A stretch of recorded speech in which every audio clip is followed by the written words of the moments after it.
That took too fucking long. Holy shit.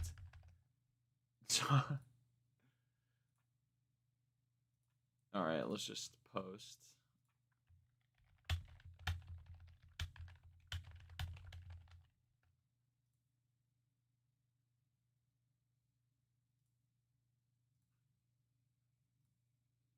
Okay, there we go. It's posted. We're live. Good lord, finally. Almost 12:30. Awful streamer. Awful streamer I am. Man. Okay. Holy shit. That, I mean, yeah, if anyone... What's going on? Yeah, I did see the not good that Fantano gave this album, which made me all the more afraid to react to this, if I'm being honest. I did not watch it. I just saw that he uploaded it. I didn't want my opinions to be soiled on this beautiful piece of work that we're about to react to today. But before that, let me just, if I may, just vent about what just happened. Fuck Logitech G Hub. Worst service I've ever used. Maybe. Definitely up there. I don't know if you guys, anyone else uses it, but, you know, the issue where the bug where it just does not load and it just keeps loading and does the little fucking spinning thing of the little G, and you think it's gonna load and set up all your presets for your mic, and then it just never does, and then you're stuck waiting for 15 minutes, and then it doesn't load, and you have to uninstall and reinstall the program. Yeah. I also, before starting, I played a bunch of chess and lost a bunch of games, so I'm also not in the best mood. So this is gonna be a fun one, I think. What else? I was gonna say something else, I think, but now I'm forgetting.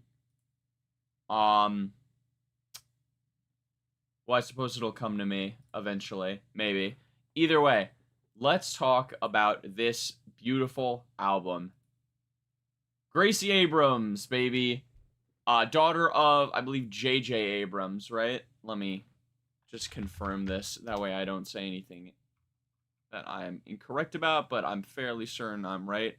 Gracie Abrams, daughter of, yes, filmmaker J.J. Abrams, right? And television producer Katie McGrath. I don't know who that is, but yeah, obviously J.J. Abrams, very prolific filmmaker, very rich guy. So let's Kraken, I saw your chat there as well. Let's talk about the cover too before we get into this, because I actually have a weirdly a lot to say about it. This is I mean, it's bad. It's an awful cover, but it's so bad in such an interesting way to me. Because, like, I know it's just, like, a photo of her, right? Even, I mean, let's go to this one. Even this cover, right? This cover's bad. The Secret of Us, her last album. This is bad. But it's just boring. Like, it's just a headshot of her, and then kind of, I mean, honestly, I kind of like the font. It's a little cheeky. But, yeah, just boring. This cover, everything about... Actually, now that I'm looking at it, even this one is really bad, too. Like, what the fuck is this? It's looking like Jack Boys 2 or something. Or kind of reminds me of the new Ariana Grande that's coming out. But this cover, man, like, for one, the framing, it's such a weird frame. It's supposed to be like a selfie, but it's not a selfie. Secondly, what is this in the corner? I thought it was a plant at first. Then I was like, oh wait, no, are those like little mushrooms? It almost reminded me of like a lobster at first too. Like, I don't know what that is. Then you have this little, it's a little hard to see with my face cam. Here, let me move down a little bit. Look at the text. It's so small, just generic, like, Times New Roman. Her name, Gracie Abrams, is in parentheses. And also, I don't even think it's centered. Or either it's not centered, the text, or it is centered, and just the framing is not centered at all, so it makes it look like it's off-center. All the proportions, everything about this photo just makes me uncomfortable. Like, the hint of, like, the striped leggings, too, like, the red striped leggings. The coloring is awful. Her face, like, the expression that she's making is just very, like, it looks like an in-between shot, almost. Does that make, like, it's just so, like, I don't know, something, I'm not gonna call myself a professional photographer, because I'm not, but, you know, I like to take photos. I like to think I'm pretty okay at it at this point. And framing is something I really like, and this is just framed so awfully. It's so, I don't know, man. something about it. So already that makes me really makes me really not excited for this album, because if you have a cover this ugly, I can't imagine the music is going to be that good. Maybe that's me being, being a little unfair, because at the end of the day, I guess it is just art. This technically, the cover doesn't dictate how the music sounds, but man, like the creative vision already makes me a little nervous. Also, Daughter from Hell as a title, I mean, like come on, bro. Like it's a little out of touch, as the daughter of a very famous prolific filmmaker. But again, all of these like jokes and digs have been made at Gracie Abrams' expense ad infinitum at this point. So I don't want to kind of beat a dead horse here. I genuinely, despite my proclivities, I genuinely want to go into this record enjoying it, because will be the first Gracie Abrams record I've heard. Honestly, might even have the first Gracie Abrams song that I've heard, like, at least consciously. I'm sure her music is played, like, out and about, and I just haven't, like, picked up on it. But, if we go back to Album of the Year here, like, a 56 is not great. I believe it is her lowest rated as well. Let's actually, no, Secret of Us is lower, but this could go below 52, potentially. But yeah, like, a 56 is not a bad rating. I mean, it's not great for Album of the Year standards, but it's not bad. I mean, like, even the Future album, which, I enjoyed decently well, that's at, like, a 45 now or some shit. So, apparently the users think this is better than the new Future. We'll go to the track list here. Sorry, like, losing my words a little bit. God, it's an hour too, man. This is gonna be like, if this was like 40 minutes, it'd be one thing, but man, 1 hour, I'm a little scared. But we got some like better rated tracks in the front half, which honestly, now that I'm thinking about it, might be even worse. Whatever. Enough like spoiling with enough me thinking whatever this album's gonna be. I've not heard it yet.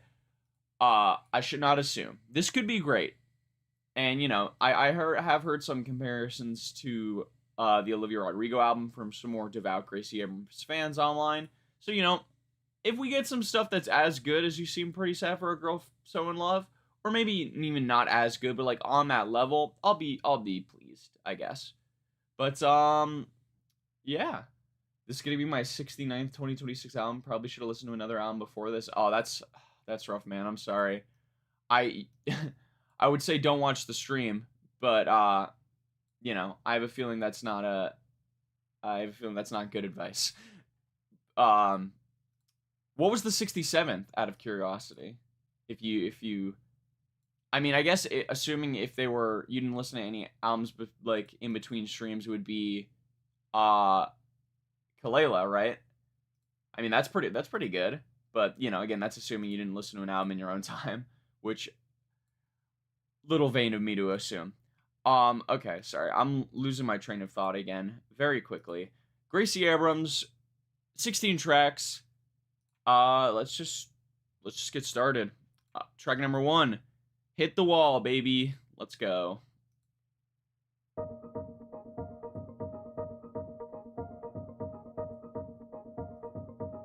This was the first single, I believe, as well. I'm a crack in the pavement, I'm a slipknot. I'm afraid that my fortress is a glass box. I should know what I'm playing, but I forgot. Felt good for a day, but that stopped. And I once saw Kid Tokyo's Raised by Hand. Oh, nice. I don't think I've heard, but good fitting 67th album. Good. I mean, I like the name of it. Raised by Him. It sounds kind of tough. Okay, so getting into, I mean, we've got our first 4 bars here. I mean, I feel like this is going to give us a taste of what we're in for here. Production's all right so far. I mean, I like the little like twinkling kind of keys thing. Yeah, vocally, just so like not bad, but just like nothing really to say about it so far. And lyrically, I'm really afraid we're gonna get this like Taylor Swift really flowery poetry language that's not actually like talking about anything like compelling, just by this first like stanza. I'm a crack in the pavement, I'm a Slipknot. I'm afraid that my fortress is a glass box. I should know what I'm playing, but I forgot. Felt good for a day, but that stopped. I like It's all right. It's all right. We're four lines in. Not gonna say anything about the lyrics yet. Let's continue. See what we're in for. Clearly, but it's bloodshot, and I want you so badly, but I close off. Like I thought we get married, but I guess not. Now you can watch me hit the wall, hit the wall. I just hit the wall.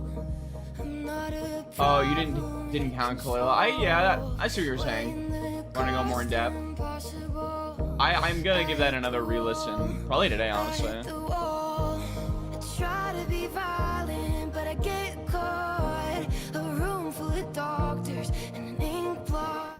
So this kick here, like this very soft, just kind of 4-on-the-floor kick, it kind of almost reminds me of like a house thing, and I kind of wish this was a house album now. It makes me maybe that's stupidest thing I think I could say about this song, but it's just making me think, oh damn, maybe we've got like some more like electronic elements in here. We could get a nice little house beat going. I'm drawn into headlights, have a blind spot. Pull over and wait for too long. I wanna be stable, but I do cave. I use when I'm able, I downgrade. I barely deserve it if you do stay. I don't think it's gonna be a Halsey part 2 necessarily. Honestly, I'll give compliments to the Halsey album. I have a feeling that this album is not going to play with genres nearly as much as the Halsey album did. And, you know, for better or for worse, there were some really rough moments on the Halsey record with her playing with genres. But I'll always respect, like, dipping your toes into a bunch of different stuff, like, versus just kind of coasting, right? But, yeah, like, this is going to be a really hard one to fully articulate my thoughts because this doesn't sound bad is the thing, right? But I could just never imagine myself listening to a song like this when just better pop music exists. Like, better, more lively production that's more interesting throughout the song, right? Because I can tell that, like, we're building up to a place here, but the build that we're at is, like, it's going to be very tepid, I think, right? I mean, right now it's very tepid. And I could be wrong. It could explode in, like, a more kind of dynamic thing. But I have a feeling like this is just going to be, like, the peak of the energy here. Vocally, just to, like, she's not a bad singer. She, like, can hold a tune. But good God, like, there's just truly nothing to write home about with the lyrics. Like, no, or not lyrics, excuse me, well, yes, also the lyrics, but the vocals specifically are just the most, like, I mean, it's a basic comparison, but I just want to say, like, feed Taylor Swift into, like, an AI, like, voice generator, and then this is what you'd get, right? Like, and then even then, Taylor Swift has moments where she is very vocally strong and, like, dynamic. This, on the other hand, but again, we're like only a minute and a half in, right? So I can't judge too early, but right off the bat, like, man, and this is the highest rated, holy. I wish you would anyway, but I hit the wall. I just hit the wall. I'm not a problem you can solve. Weighing the cost impossible. I hit the wall. I hit the wall. The case you playing in the hallway. Hallucinations that I downplay. I'm numb till I'm aching for the sharp pain. Watch my blade ricochet. Funny. Okay, you know what? I mea culpa, Gracie Abrams. I will take it back. That did the rise there and like the energy into the bridge. I did not think we would be getting that much there, right? So that was all right. And honestly, that was probably my favorite little like bit lyrically. And you know, I'm always a sucker for just kind of when artists mention like very specific things because it feels like it paints like the world a lot better when they're going into like a kind of a story thing. So like A Case of You playing down the hallway, hallucinations that I downplay. A Case of You, obviously off of Joni Mitchell's Blue, as it says on Genius right here. But yeah, always there for a Joni Mitchell shout. Shout out Joni Mitchell.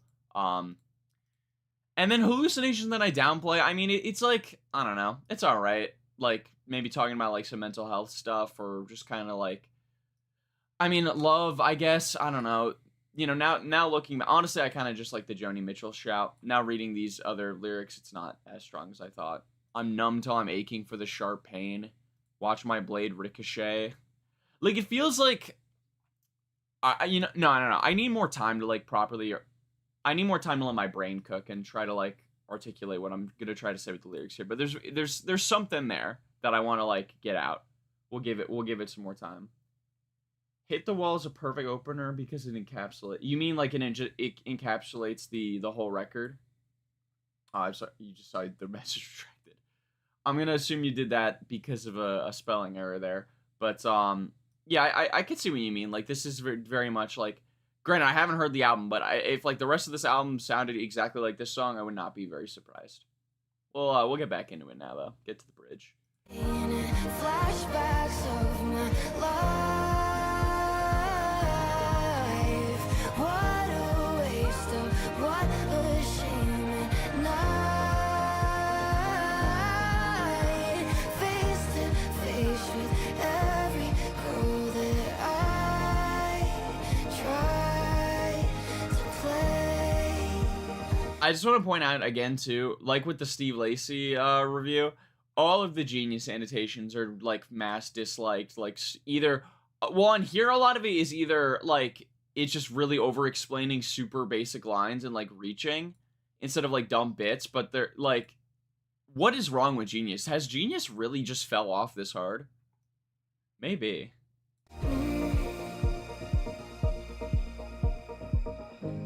Sooner or later, you'll find out I live in a pattern of breakdowns. You'll bend to my silence, it's so loud, and then you'll lose me to the crowd. Hit the wall, I just hit the wall.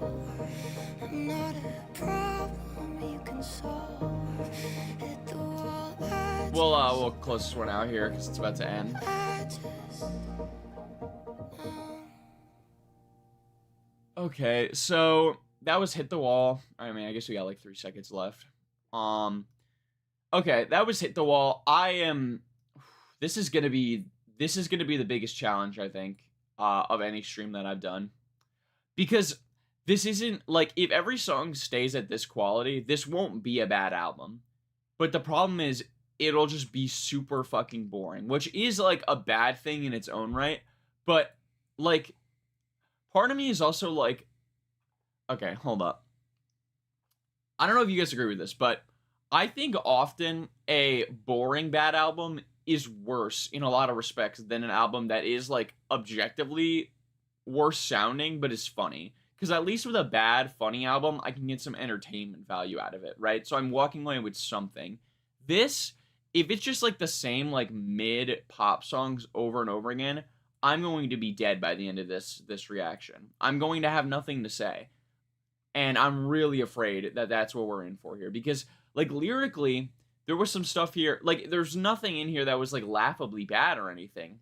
It was just very, like, flowery language that kind of you don't really pick up on in first listen. But even when you do, she's kind of talking about just really basic stuff in a overly complex way.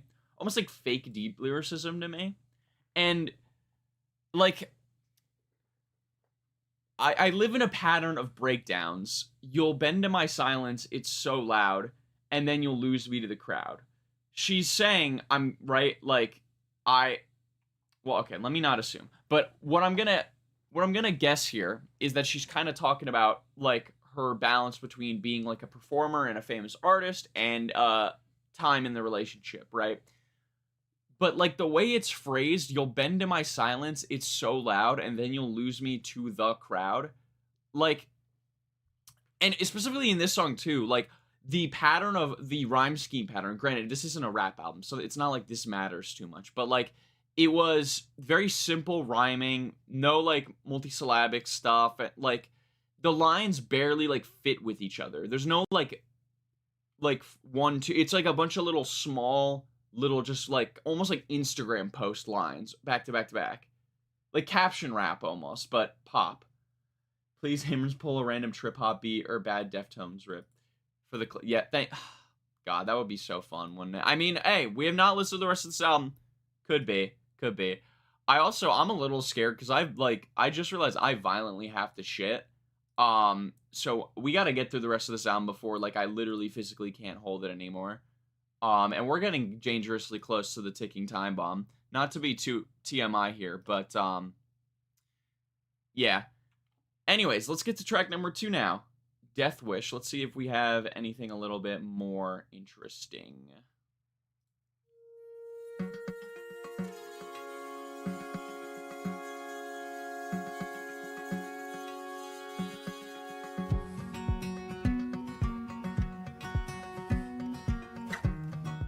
All right, so guys, you know how I said that ticking time bomb was dangerously close? I'll be right back.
Hello? Yo, yo, yo, yo. Okay, hold up.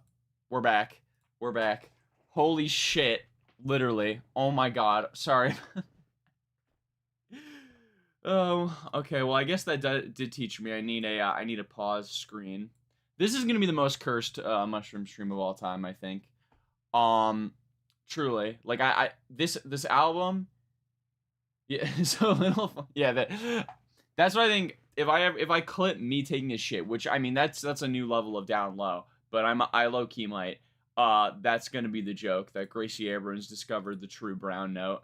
But no, I'm not. I don't want to go into too much detail. All I'm gonna say is I drank a lot of coffee this morning in preparation for this album, and my stomach did not like that. Anyways, we're back. I should be good. No more potty breaks. We were on track number 2. Oh, God, we're on track number 2. I feel like I'm in here years. We're already 25 minutes in, and we're on track number 2. Okay, track number 2, Death Wish. Excuse me. That last song was the highest rate on the album, by the way.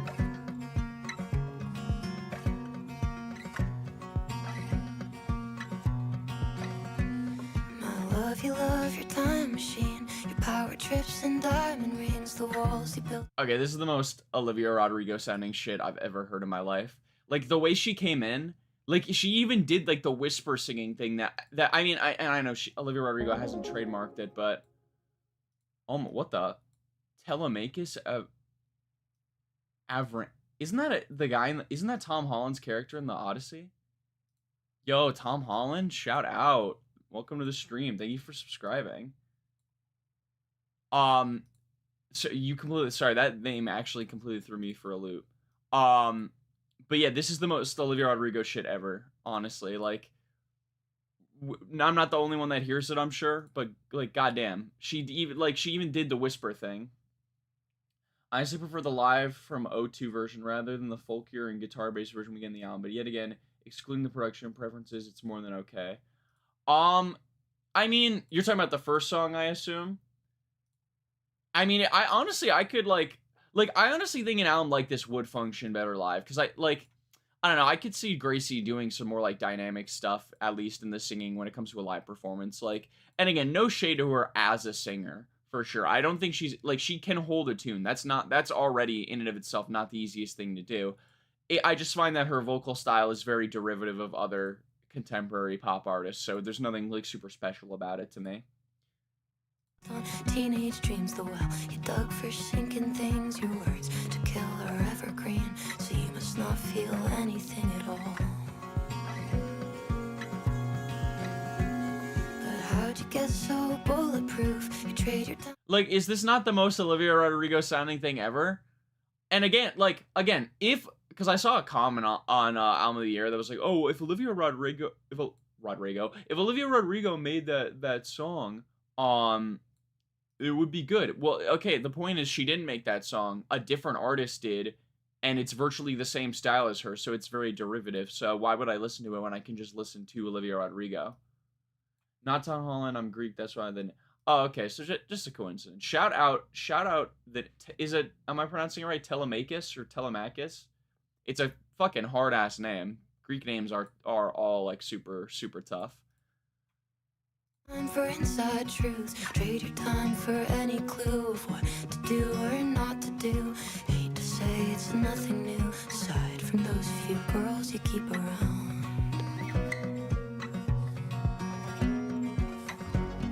How will it end? How long will you give me? Till you twist the knife with a smile while you kill me. Then you ask me to dance if there's someone around. You don't look the same when I look at you now. Okay, I mean, this one is definitely better than the first track, I think. Telemachus. Okay, got you. Or honestly, I don't remember which one I said first. Okay. Number 1, Telemachus. Number 2, Telemachus. Let me know 1 or 2.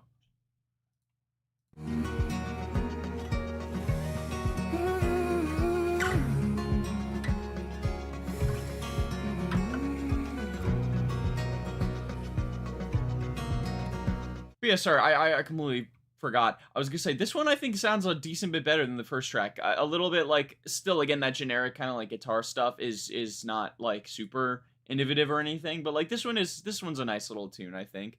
Chorus I liked a lot, too. Like, it got a little bit bigger. I have a feeling a lot of these songs are gonna follow the exact same structure, but I do like, in this moment, as this, like, the sound, everything got bigger, too. Okay, got you. Like, it sounded pretty nice. And I don't know, I like the twist the knife with the smile while you kill me, I guess, is like somewhat like captivating as a line. Yeah, I don't know. It's just really not doing anything for me, like lyrically and vocally. Still. Honey pie, you're haunting me.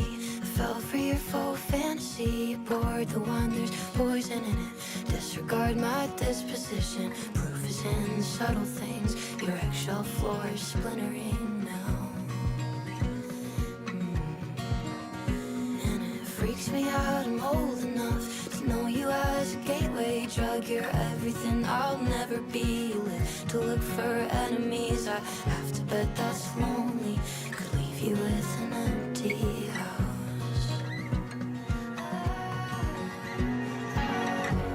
So how will it end? How long will you give me till you twist the knife with a smile while you kill me? Then you ask me to dance if there's someone around. You don't look the same when I look at you now. I don't want to be a hater, man. I really don't want to be a hater. Genuinely, I want to give this album as much of a fair shot as I can. But God, like, it just feels so derivative. Like this, I feel like I've heard this song before almost. Like, I'm getting Taylor Swift. I'm getting Phoebe Bridgers. I'm getting Olivia Rodrigo, of course. Like, it just feels like a culmination of that kind of style of like the flowery language of Taylor Swift and the kind of like out of touch lyricism that she has, and it's combined with like a singer that's not like that doesn't even have like the range of an Olivia Rodrigo, and again like lyrically speaking like night and day compared to someone like a Phoebe Bridgers who, you know, does a similar thing, but she's able to really capture like some devastation in like some of her lines. Like, very excited for that new Phoebe Bridgers. Just made me think about it. Starting to think Fantano doesn't like singer-songwriter. I don't even know about that. I think it's just we're in a space with singer-songwriter albums where there's a lot of like, I mean, kind of like slop that's coming out. Not to say that this is slop because I have not heard it yet in full, but there, like, you know, there's a lot of pop girlies out there that are making a lot of similar pop songs. The Taylor Swiftification of pop, as I like to call it. All right, let's finish this one out because this chorus again, it's not too bad. I used to pretend that it didn't feel evil. You're light of a million suns burst through people and bridges and cities till ash covers ground. A breath of your air is a death wish, and you're forcing my hand, but I'm a drop in your ocean. I ruined your plans of some grand self-promotion. The second you figured that, I figured you out. Now you look away when I look at you now. Look at you now.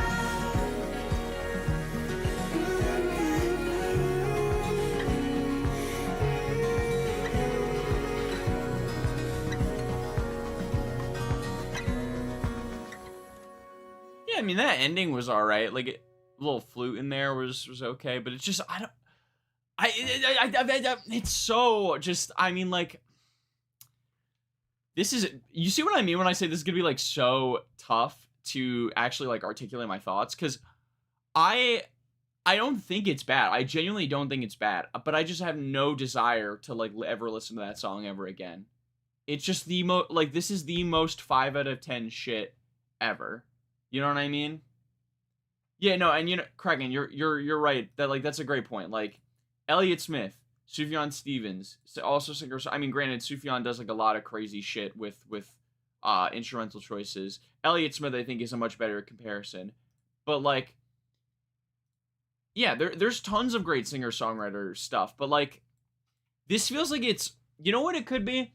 I think it's more so it's in like a weird middle ground between she wants to be like a proper like folk singer-songwriter with like devastating lyricism and like really conveying like these emotions, but also wants to be like the big pop artist. And it's like this Taylor Swift like fusion of it.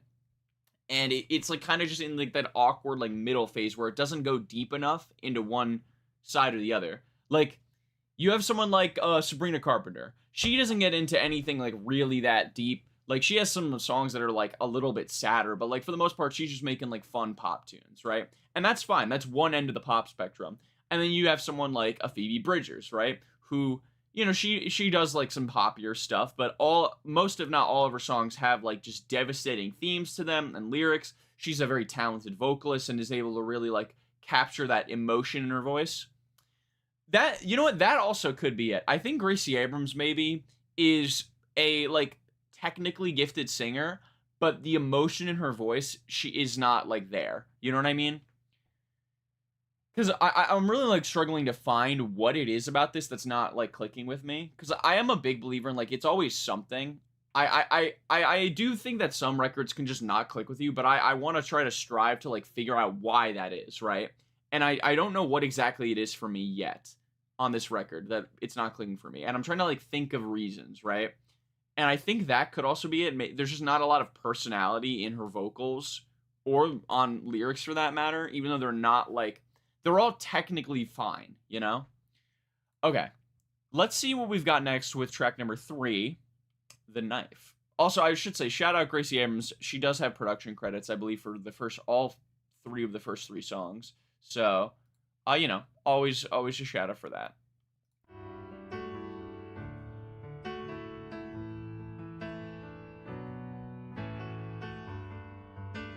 Okay, wait, you know what? Before we get started, let's see. We actually have a quote from Gracie.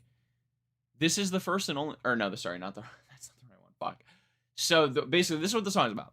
This song is about a friend of mine who's recently dating, like, a mega narcissist. Sincere friend of mine recently was dating someone who kind of sucked, and I was listening to them talk about it a lot, and so this song is about that. Okay, so we're hearing a song either from this perspective of Gracie or the perspective of the friend dating a narcissist. Let's see where we get in that.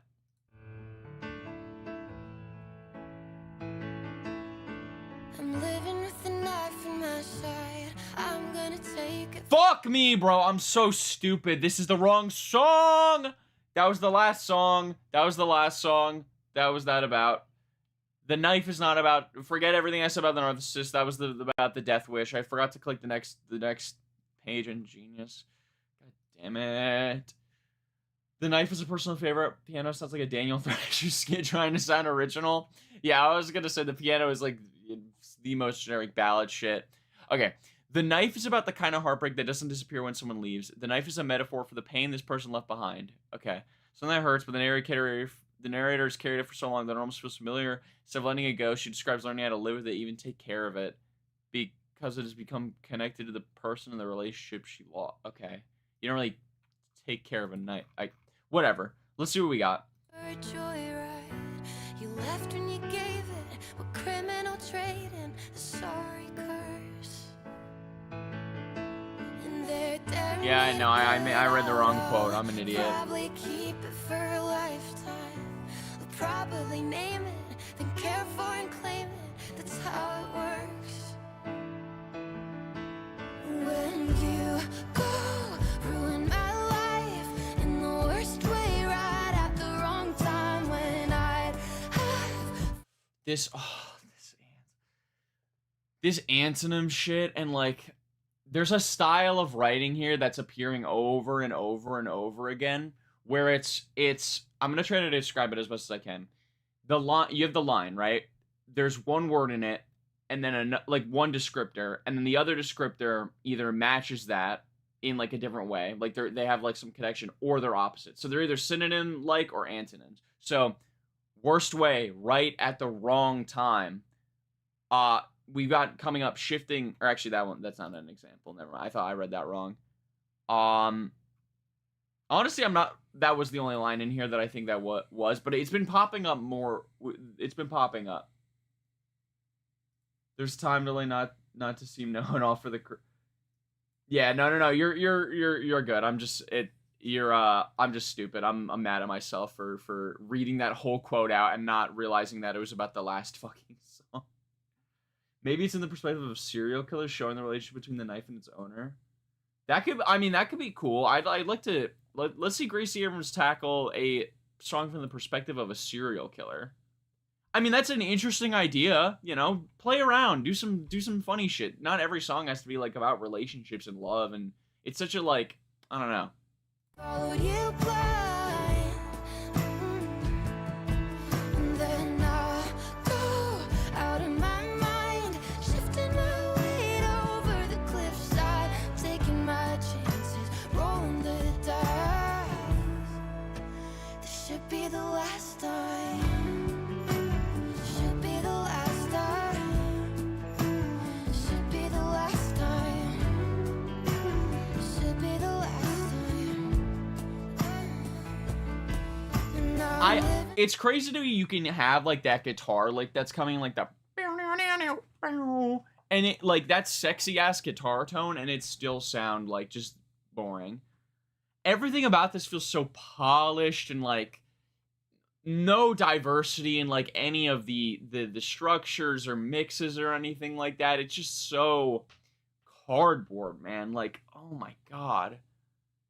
With the ghost you like, you're riding shotgun on my long drives. It's your destination, your radio station, your song rehearsed. They're daring me to kick you right out. I'll probably feel you till I die, but I'll never face you or ever replace you. It doesn't work. So of course this is talking about the knife, of course, right? I'm living with the ghost of you. You're riding shotgun on my long drives. It's your destination, your radio station, your song rehearsed. They're daring me to... Okay, so I guess the knife... She talks about the knife there. Then she's talking about the guy with the destination radio station, your song rehearsed. They're daring me... I'm like, I don't... It's just a very cluttered, messy... You know, it's a very messy, like, narrative here. It feels, like, very hard to follow and not really, like, captivating in the same way. Like, these lines just feel overly flowery. Like, I said that already, but, like, you could just kind of approach this, I think, in a simpler way, lyrically speaking. And that's why I like Elliott Smith and the Microphone so much, because they're much more low. Yeah, I think that honestly could be it, too. Like, when you're doing a singer-songwriter thing, I feel like an unpolished sound makes it feel way more authentic. Here, when it's so overly polished and clean, and you have like a whole team of I mean, granted, it seems like it's just the same guy, Aaron Dessner, that's working on all of these with her. So I don't know how many people worked on the sound, but it feels very like even something like, I'm gonna do the Olivia Rodrigo comparison again. Even something like Olivia Rodrigo's new album, which does have very polished production on it, has a lot of like interesting moments instrumentally speaking where you wouldn't expect things to go in the spots that they do. You know, like you got those weird ass like vocals on Expectations, where it's like almost like Material Girl by Madonna, and like, you know, obviously like there's different, like there's softer tracks, there's harder tracks, right? Like it's way more varied. But like here it feels like everything is like covered in this like white paint almost, you know? Does that make sense? 'Cause you go ruin my life, flatten my days and wrecking my nights. I'll be here. That's it again, by the way, with the days and nights, you know?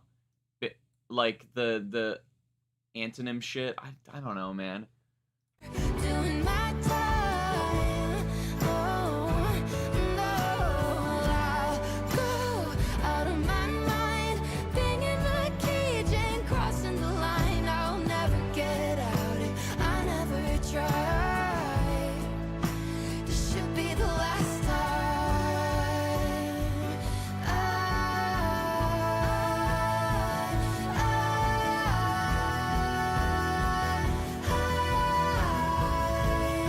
This should be the last time. We know it won't win. Holding court from your pedestal, can't you come down and show it? No remorse, you're impossible. I was strong. Dude, like I'm getting mad because I want, like, why don't I like this? Like this, I feel like this, am I just biased against Gracie Abrams? Like, because I feel like any other artist does like this big build with the bridge. I like it, but it feels so soft and like mellow here, and like it's not like progressing vocally. You know what I mean? Maybe I am just a Gracie Abrams hater, man. Like, I am desperately trying to ignore all of the criticisms of Gracie Abrams, like, as, you know, a Nepo baby, or just not, like, you know, her music in general, because but man, like, it is not doing itself any favors with the criticism that it's gotten online. Like, and it's upsetting me because I don't want people to think that, like, I went in wanting to hate this, right? But, like, god damn, like, how is this not working, man? How is this, like, this feels like I should enjoy this, but I don't. Before I got knocked down and you just ruined my life. I think this is my favorite song. Be further from For what it's worth. final bark, never would Bark and bite. I've gone out of my mind, pouring my case of kerosene. I'll be burning this down, keeping you near. This won't be the last time. All right, you know what? Shout out to Genius Sanitation that did show this. It's the first post chorus she says it should be the last time, and then it becomes it won't be the last time. That's nice. I think that's a nice little. I always like when artists do that, where they switch like the line at the end. It reminds me of "Sadness Is a Gift" by Adrian Lenker, which another great comparison. Like, you know what? That's gonna be that. I think that's gonna be our song we listen to after this is over. Because God, I haven't heard that song in a minute, and that is one of the fucking saddest songs ever made, maybe. Okay, but The Knife, yeah, I guess it was the strongest lyrically and vocally, and I guess instrumentally too. But like, it felt like we went from like a 5 to like a 5.4. You know what I mean? Like, it just still so. And again, this album is not bad. It's not even like mediocre. It is pure mid. Like, this is true blue, pure, raw, unfiltered, middle of the road. I feel like nothing when I'm listening to these songs. You know, I was really kind of cooking with the concept because symbolically think the idea would make. Yeah, honestly, trademark that shit. Or don't trademark it, but like, hey, if you make music, like, make a song from the perspective of a serial killer. That sounds kind of tight. But okay, let's just move on to the title track. I really can't, like, I feel like we need to get this album done as fast as possible because now I want to listen to Adrian Lenker. Let's go. Daughter from Hell, title track. 4 minutes too, good lord.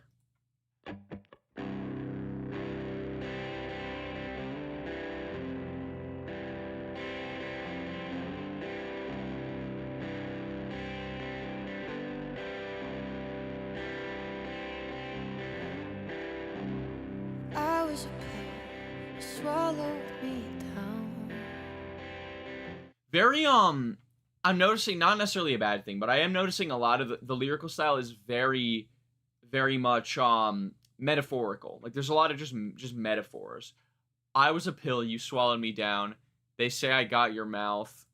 And then, okay, we're gonna get into it, but daughter from hell, hungry and loud, you made me a plate, you lent your life. I think lyrically speaking, I think maybe an improvement that could be made is just less metaphorical speak, more just kind of direct stuff, you know? And not to say that using metaphors is bad, but if you're going to use a metaphor, maybe keep, like, do an extended metaphor where it, like, it, you know, stays like that throughout the rest of the verse. And also, if it's going to be a metaphor, make it at least, like, a fitting metaphor, you know? Because it feels like a lot of these are they're very just, like, metaphorical for the sake of metaphors. Like, for the sake of making the language seem more flowery again. And more, like poetic, you know? Like, you don't need to say any of this, right? But, you know, I don't really like using that line because it's like, you know, you don't need to say anything technically, right? But I don't know, this type of lyricism I feel like is very much just not very effective for me, at least. I don't know, I think this is a high 40 for me. Halsey was the mid album for me, and that album was a little more interesting.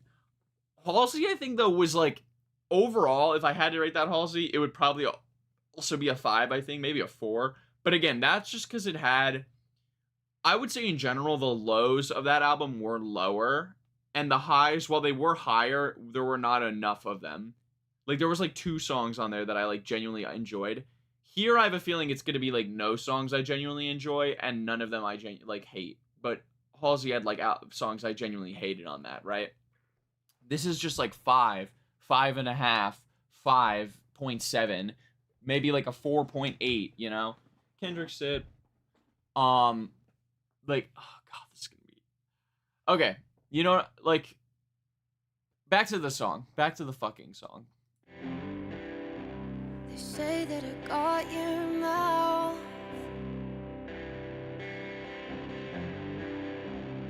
Daughter from hell, hungry and DFH. Okay.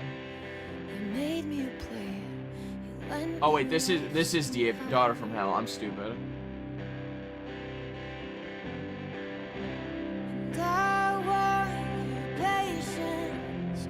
I want your grace. I want your sugar. Oh, okay, wait. So, all right, I'm reading this too. Yeah, I see what you said there. So this is talking about her mother. Okay, so that is something already. That is something more than these 3 tracks have done. I feel like I mean, it is still about a relationship, but not like a romantic relationship. It's about a familiar relationship. So that already, we could get something interesting here in the lyrics. And this distorted guitar, I do like the sound of, honestly. And I was just gonna say too, before I read the bottom part, this chorus I feel like is her best vocal so far.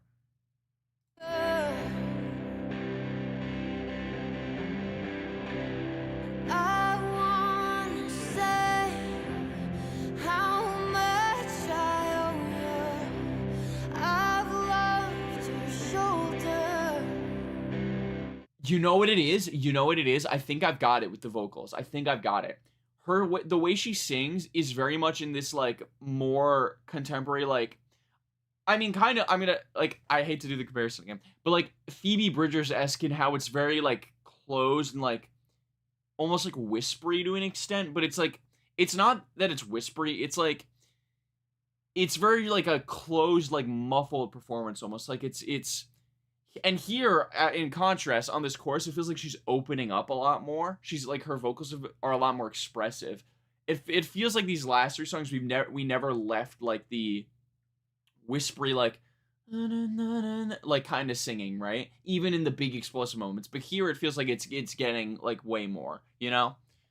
And I like that a lot. Again, simple lyrics, I feel like, here work a lot better. I want your patience. I want your grace.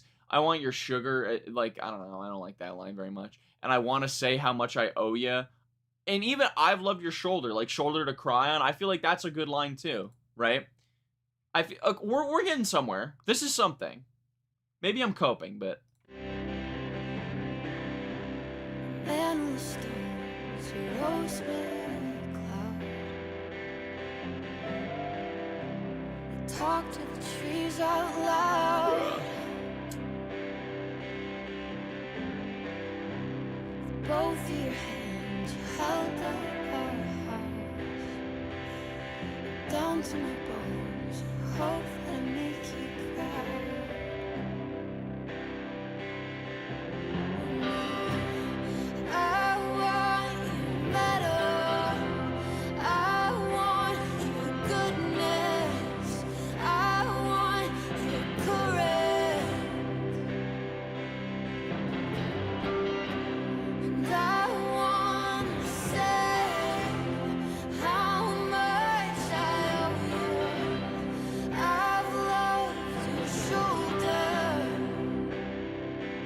kind of. That was a fun little guitar. Because when she kind of whispered, yeah, she used to muffle and whisper sing, because when she was younger, she didn't want to be heard. She said that in an interview for the Good Riddance era. Yeah, I mean, that makes sense. Like, I feel like this style is very, it's very tried and true. I just think you need to be, if you're going to sing like this, good Lord, you got to be a good lyricist, man. Because, this is the kind of style where people really focus on the stuff that you're saying with the lyrics. And just, I don't know, man, this is not that. This is not that. The second chorus hit, and it got worse somehow. I want your metal. I want your goodness. I want your current. I guess, man. I don't know. It just feels like... I know I just said simpler is better, but, like, it feels like she's not really saying anything here, you know? And the second half was good too. I like because it was the same, but I don't know, man. Like, am I crazy? We've got an instrumental bridge here apparently, so.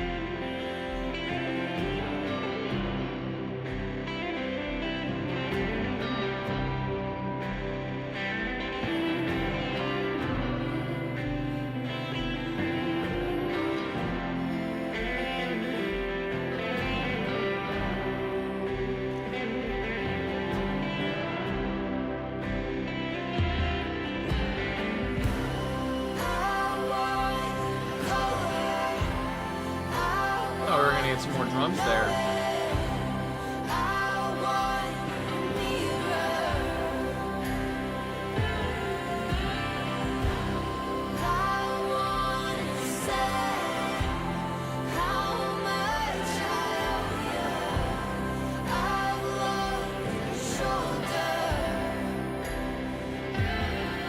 Alright, it's just gonna do the chorus again. I kinda wanna just skip this.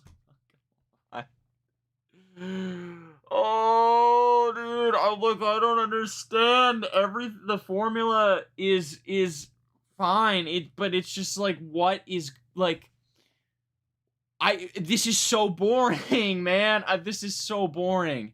It's like actually like breaking my brain. Because again, I'm gonna re-emphasize it. This isn't bad. It's not even bad boring. It's just so nothing that I literally feel nothing. You know what I mean?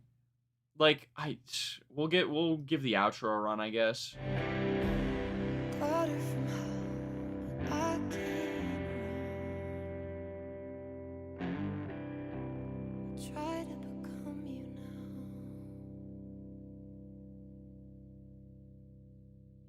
Okay. So I mean, yeah, that was that one. I mean, I guess that was the best track so far. Had the first moment I genuinely was like, "Oh, this sounds nice." Oh, rated 67 on Out in the Air. Thick that. But yeah, 12 more songs by the way. Yeah, I've like I don't know why I don't like it. I truly I'm as a music critic, no, but as a fan of music, I take pride in being able to properly articulate why or why not why I don't do or don't enjoy a song, right? As much as I stutter and lose my train of thought, I still think I'm decently talented at that. I've listened to a lot of music. I have a lot of thoughts about a lot of music. This is so hard to describe. It's hard to because I don't dislike it even. But I also don't like it. So describing like that indifference is so hard. I think it really just boils down to like this. I've heard like tracks like this so many times before. Sad ballad stuff like this, even tracks about like family is not like, it's a more interesting topic than relationships, but like still that's been done to death by other artists too, you know? Like honestly, I think I'd be enjoying this more if she was just talking about how rich she fucking is. Like let's do some flexing, you know? Go crazy. You've got a rich ass, I mean, you got a rich ass dad. I'm sure you got some nice things, right? Flex those. I don't even care. Look at My Life, track number 5. I'm guessing another single based on the streams and the fact that it is a music video. How long have I got in the hot light till the shine rust? I've been thinking through the hard stuff over light drugs like every night. Okay, this is another good example. Why are you gonna say okay. First of all, how long have I gotten the hot sun, or the hot light, till the shine rusts? What the fuck does that mean? Like, genuinely, what does that mean? How long have I got in the hot, so you're in heat, till the shine rusts? Like, what? Like, am I stupid? What is the metaphor there? I mean, I get what she's saying, like, in the spotlight, I guess, but until, like, her star power fades, or, like, her mystique, her newness. But, like, the way it's phrased is so confusing, because hot would imply, like, heat, sweating, but then shine implies, like, the shine of the sun. And then rust implies like oxidization, like metal almost, you know? Ella, I think that Dan Nigro being producer here is very good for Gracie's more pop synthy sound. She needs to broaden her collabs because Aaron is great, but I think kind of like hyper pop elements. I don't know if I could see a hyper pop kind of thing, but I do agree with yeah, broadening the collabs here. Oh yeah, I do see Daniel is a producer here. Is it I'm gonna assume it's Nigro, right? But yeah, no, I love his stuff with the Olivia Rodrigo stuff, but yeah, I just feels like, I mean, maybe we haven't gotten too much into it, but I'm hoping his production will beef this song up a little bit. And this is the second highest rated on the album, so we'll see. Yeah, no, I know it means like, how long do I have in the spotlight, right? But it's just the way it's phrased is very, again, it's overly, you could convey this idea in a lot more of a punchy way. And you wouldn't have to have people being like, wait, what is she talking about? Oh, that doesn't really make sense, you know? Also, this is what I was going to get at too. Over light drugs like every night.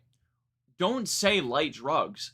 You come off way more personality. Talk about smoking some weed, drinking some alk, some za.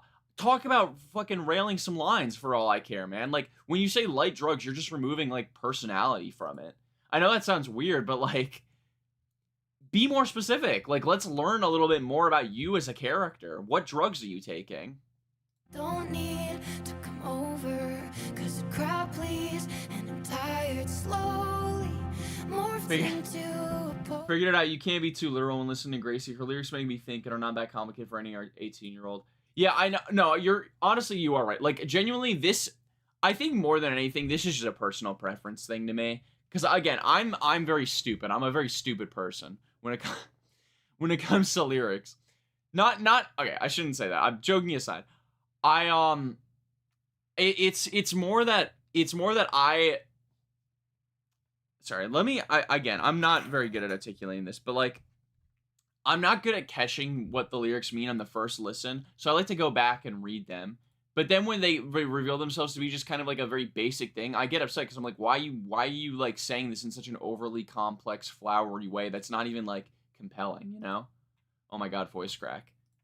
I think you sound bi. I'm trying not to be Potterhead ASAP. I'm really trying not to be, because I've heard all of the stuff about this album, man, and I want to, like, of course I want to enjoy it more.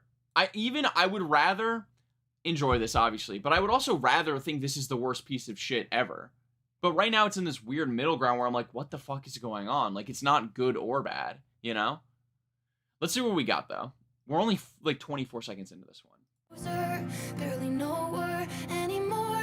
Do I look high functioning, or is my facade crumbling? Oh God, don't actually answer me, Carol. All right, you know what? Props here. I'll give the song credit too. Here, Caroline, I'm reading the Genius annotation, reference to her photographer. Might have even done the shot for this album, which does make me afraid.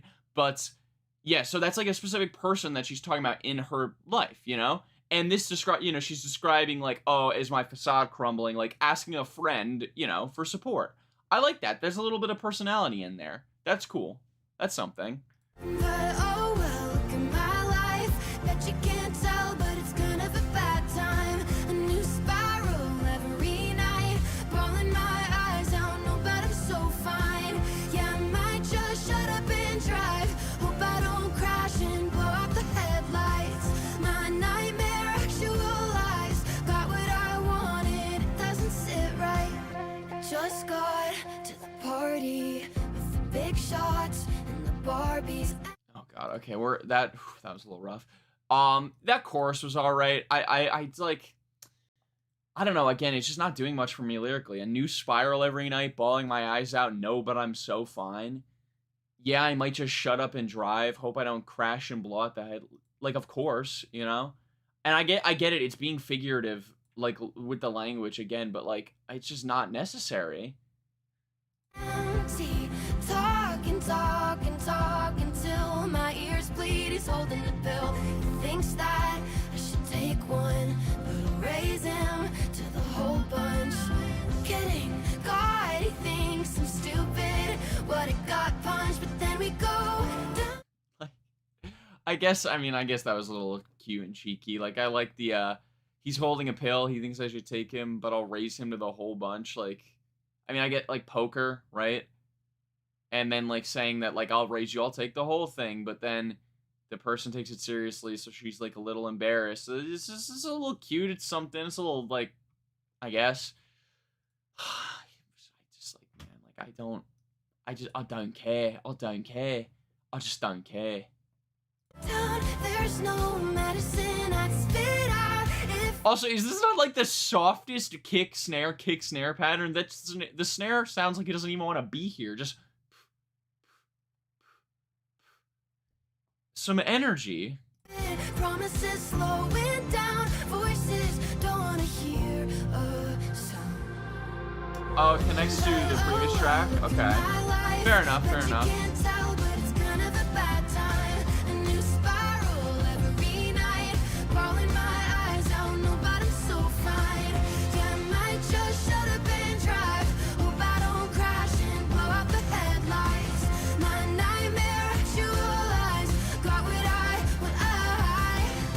maybe if you're small enough, we'll get away with giving up. I move across the country just to judge myself with just as much as I do when I'm sitting here. I miss Okay. my friends that disappeared and haven't seen them in a year. God, what am I doing here? Oh, my life. I mean, that bridge was alright, I guess. Like, it felt like it built to a decent place production-wise. Like, you know, Dan Niger also helping out a lot with this one. But, like, I think what it is maybe it could also be that the way it's sung, like the melodies that are being picked are very, very similar across the tracks. Yeah, I don't want to like describe it because that would require me to like sing, and I can't really sing it like in the same way. But like, try to pay attention to like the melodies across these songs, how they're kind of very samey and they follow like a very similar like structure melodically speaking. But yeah, I mean, that bridge was nice, I guess. Let's finish it out, I guess. Can't tell, but it's kind of a bad time. We spiral every night, rolling my eyes out, no, but I'm so fine. Yeah, I might just shut up and drive. Hope I don't crash and blow out the headlights. My nightmare actualized. Got what I wanted, doesn't sit right. Ooh, got what I wanted, doesn't sit right.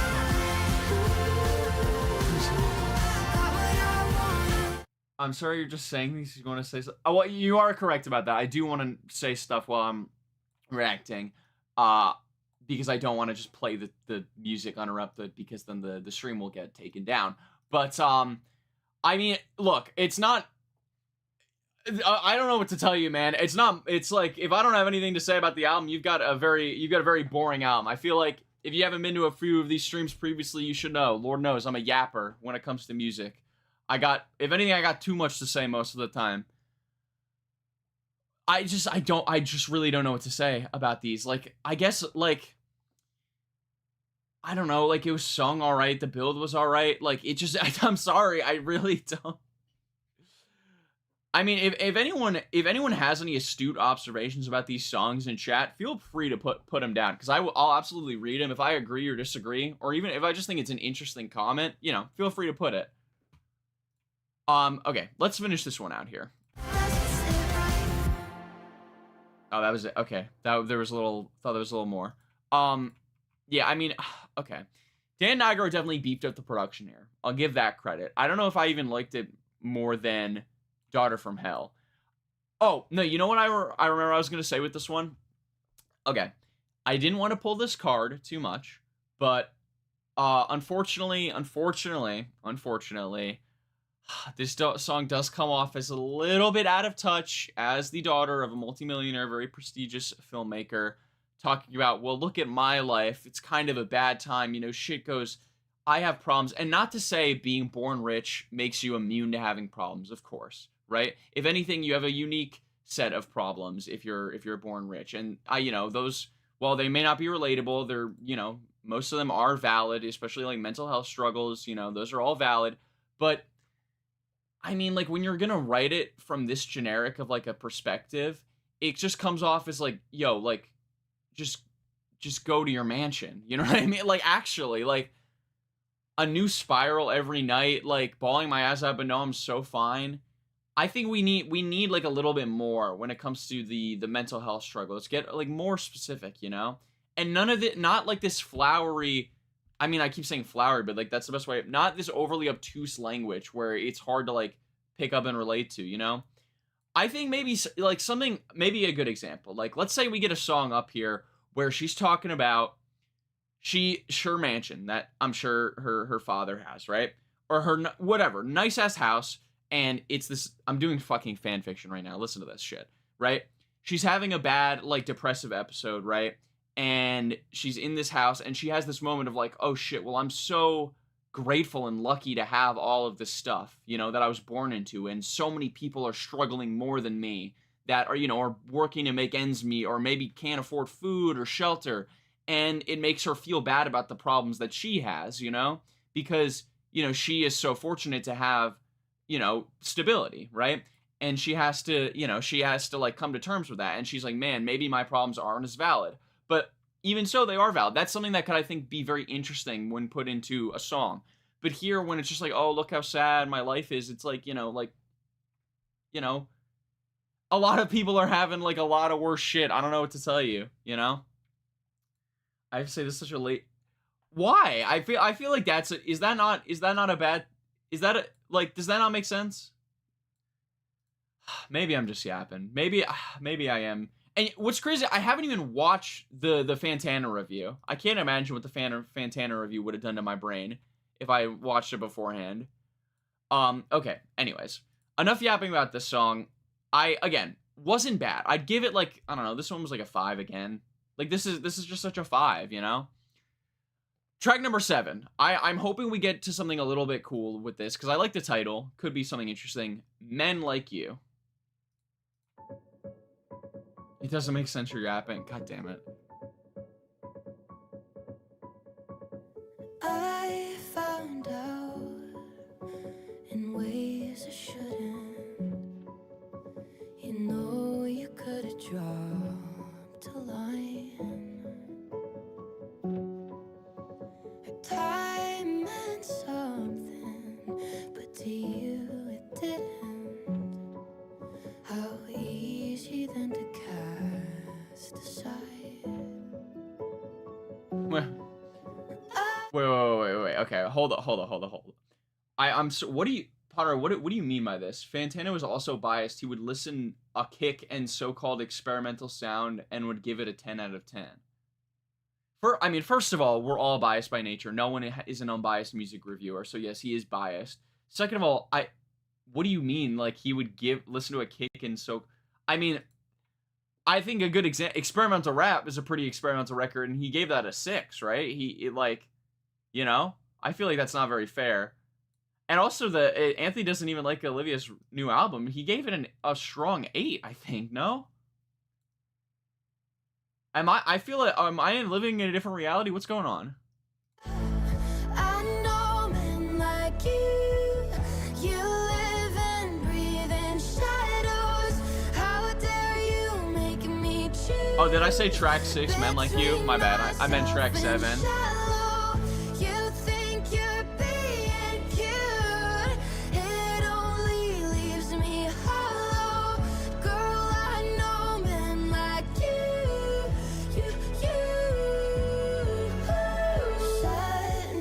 All right, guys, come on. That falsetto wasn't great. Are we gonna be? We're gonna be real with that, right? That was not a great falsetto. And come on, you know me. I love me a falsetto. That was not a great falsetto. I like you live and breathe in shadows. That's like a cool line. How dare you make me choose between myself and shallow? That like, do you see what I mean when I say this is worded so weirdly and like it's not sticky, it's not catchy, I'm never gonna be like, oh man, that Gracie Abrams line really hit. How dare you make me choose between myself and shallow? You think you're being cute? I mean, I do like also you think you're being cute and only leaves me hollow. Girl, I know men like you. I would have liked another line there, but it's, you know, it's all right. Up, your game for losing. You did it for the storyline. Oh, fuck, bro. I'm such an idiot. This is the most cursed stream ever. I see what you're saying. Telemachus, fuck. I'm so sorry. I skipped track 6. I swear to God, I thought I listened to this one because I was like, oh, good reason. That was the song that went like, and then my brain didn't do the thing it does where it like loads the sound of the song, and I was just like, oh fuck. I don't remember what the song sounds like, and then I just thought it was just so boring that I didn't remember. We'll listen to track 6 after track 7. That's apologies, guys. That's my bad. I missed the plot twist was. Oh wait. So it's. Oh, I see. She's talking about a woman. Okay, got you.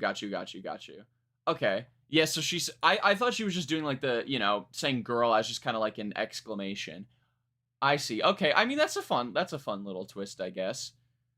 This can be seen at the anti-pick-me double entendre. On one hand, Gracie's comparing the girl's harmful tendencies she's encountered with men.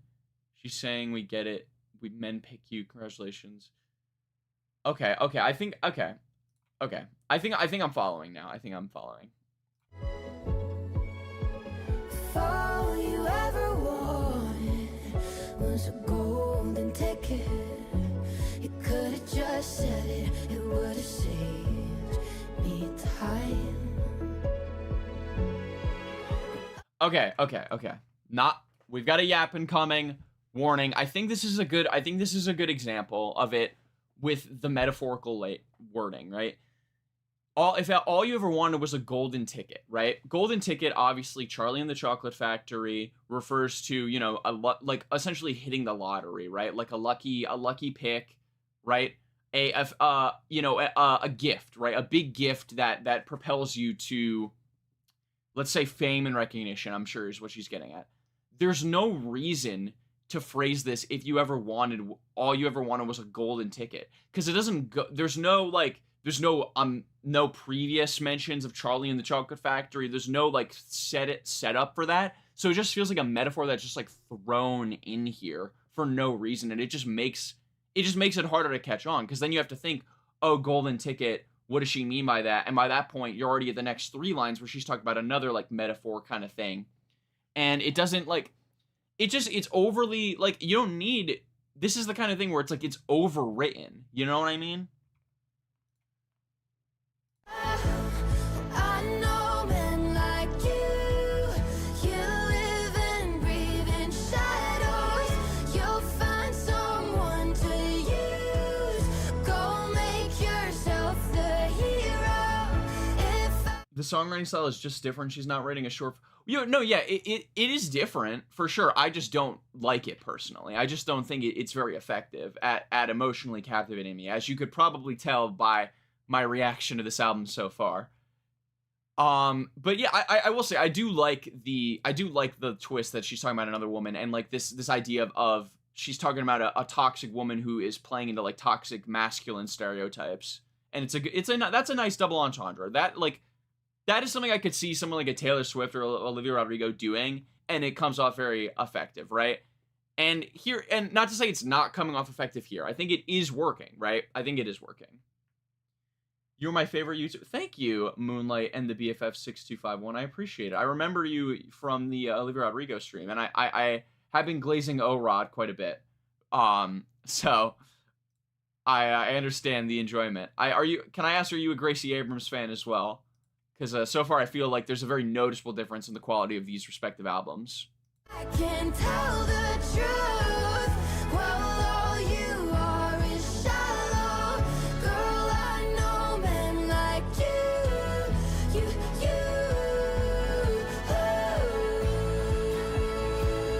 I remember your face. Yes, okay, I would like to ask you a specific question. With Olivia Rodrigo and Gracie Abrams, oh no, oh fuck, okay, wait, never mind. Sorry, chat delay. Never mind, ignore my question. We'll ignore that. I was gonna ask, what do you like about Olivia Rodrigo and Gracie Abrams, like, separately, but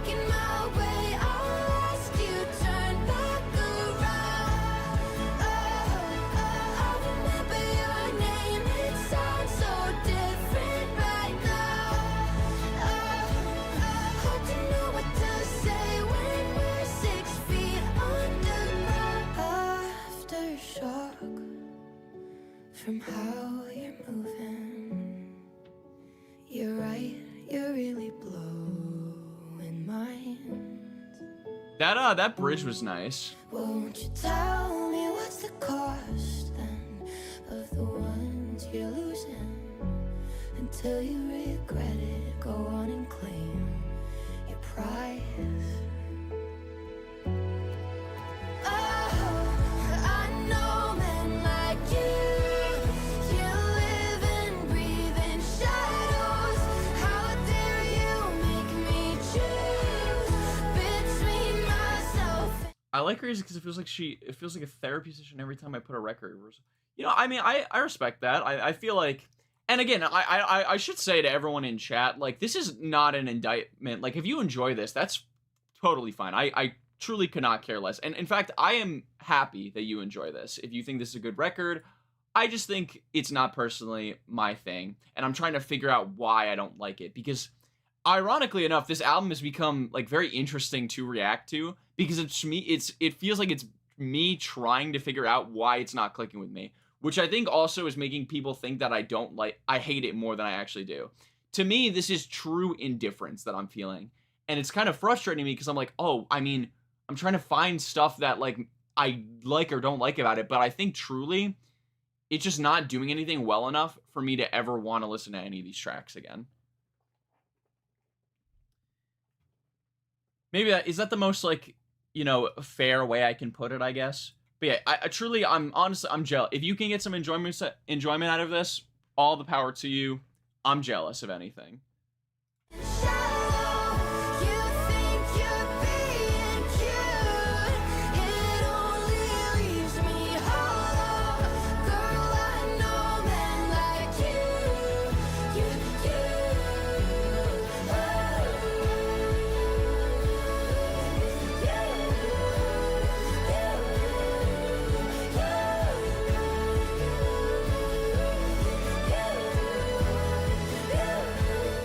All right, Neil Cohen 7786. I do want to say, like, Olivia, like, okay.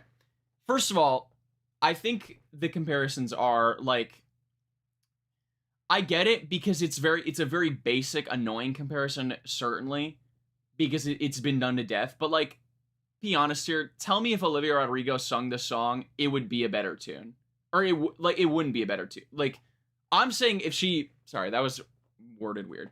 I'm saying I think if Olivia Rodrigo got a hold of a song like this, she would deliver a better vocal performance than this and make it more memorable.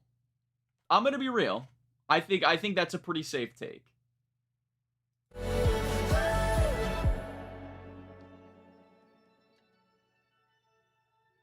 That was a very funny spot to pause.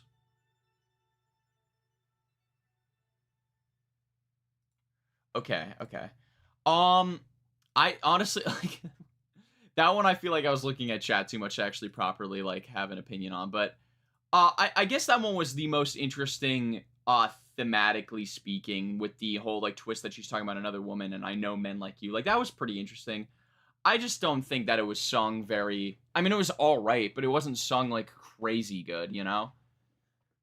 Ah, man. Okay, we'll get back to track number 6 now. Good Reason. Yeah, okay, I did not listen to this one. Took a sharp knife more than once or twice to the heart of this. Okay, I like the reference to the knife again. I feel like that's a good, like, there has been a decent amount of cohesion between tracks, which I do like. I think that's impressive. Or not impressive, maybe not the right word. It's cool. Like, it's a nice little addition. And you threatened it metaphorically. Ah, at least you're self-aware with the Called me metaphors. your everything. And the pressure I have to emphasize made our roof cave in, built by idiots, still so earnestly, over carefully. Questions crept back into my head again. That's Okay, like, come on, guys. Like, Phoebe Bridgers, hello? This is just Phoebe Bridgers, but, like, less well sung and less good lyrics. I feel like I am saying nice things when there are like good things about this album. Granted, I am being a lot more negative, but again, I'm trying to figure out why I do or don't like certain aspects, because when I listen to the song, like the moment when I'm listening to the song and I'm just like this, I'm like, okay, do I enjoy this? And then I listen to my brain and my brain's like, not really. And then I'm like, okay, why don't I enjoy this? And I try to think about why I don't enjoy this. So that leads me to try to articulate things I don't enjoy about this, because if I do enjoy it, my brain tells me I enjoy it, you know? Trust me, if there were nice things I could say about this album that I was like withholding, I would not be withholding it. Stop. I did not realize I'm not gonna lie, I did not realize that we had so many Gracie Abrams fans in chat. I apologize for the insulting the album, but this is true, like, no rage bait, this is genuinely how I feel. I'm not trying to be like a hater or anything. I knew suddenly I would be leaving, and neither You know what? And you know, to counter that, I will say this chorus sounds really good so far. I think her falsetto is working very well. Very well so far. of us saw it coming. If only I had a good reason. That's when I knew, honestly, you would start bleeding, just to cover it up for my feelings. If only you had a good reason. Am I thinking straight? Was I meant to stay? You're too nice to me when I tell you things you don't want to hear. Like I spent the year over promising, over everything. That's when I knew. Okay, sorry, I didn't realize we'd be back to the chorus so quickly, but I honestly think this is working for me. This is working for me. Not like out of this world or anything, but like, I thought that chorus was best chorus on the album. I think the whispery kind of thing works a lot better when she's going for the higher notes, you know? Like the kind of falsetto. That second verse didn't really do much, but I think you're too nice to me when I tell you things you don't want to hear. That's an alright line, like kind of like talking about I'm guessing like, you know, a relationship, like, you know, tough conversations. The way this album is far more listenable than most. See, no, I disagree with that. Like, you guys can't tell me that this has more soul or emotion or just pure like energy than like the new Steve Lacy. Shout out the new Frost Children EP. I just listened to that. That was great. Loved that. You know, like, it just doesn't. But again, I am biased. Again, I am a biased reviewer. Everyone is biased. I have a bias against our very like tried and true formulaic pop stuff like this, you know? And okay, no one in chat deny for a second that this is formulaic. It is that is objectively a fact. This is not unique. All right, you can like it, but it's objectively not unique, which is fine. Again, if you do the formula well, that's good. I just don't think this formula is being done very well. Drug Bug, great another example. Thank you, Crack, and shout out Drug Bug.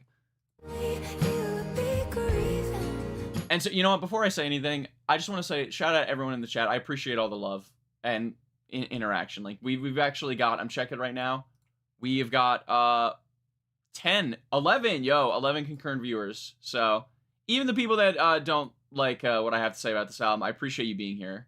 It's you guys are making the reaction a lot of fun. Tell me a unique song. Well, are you getting into like not every song is formulaic because everything is an inspiration of each other? Okay, technically yes, but like, this is when I say it's formulaic, right? This is like, it's not just that it's borrowing some elements from other stuff. It's just got a very predictable structure, lyrics, sound to it, you know? Can you react to Auto Know by Atlantis Morissette? I mean, I get, like, I usually try to do like newer albums with the streams. I don't know if that's a new release, but I've not listened to any Atlantis Morissette. I'll give it a whirl, if anything, in my own time. Like one of the top reviews was why not just listen to Lord, who was better. Yeah, I don't know. I guess it is a lazy take, but like I think it's true, unfortunately. I'm only half sure that I mean it. If only I had a good reason. Oh, but I bet you'd probably sit there and take it. Well, that only makes me regret it. If only I had a good reason.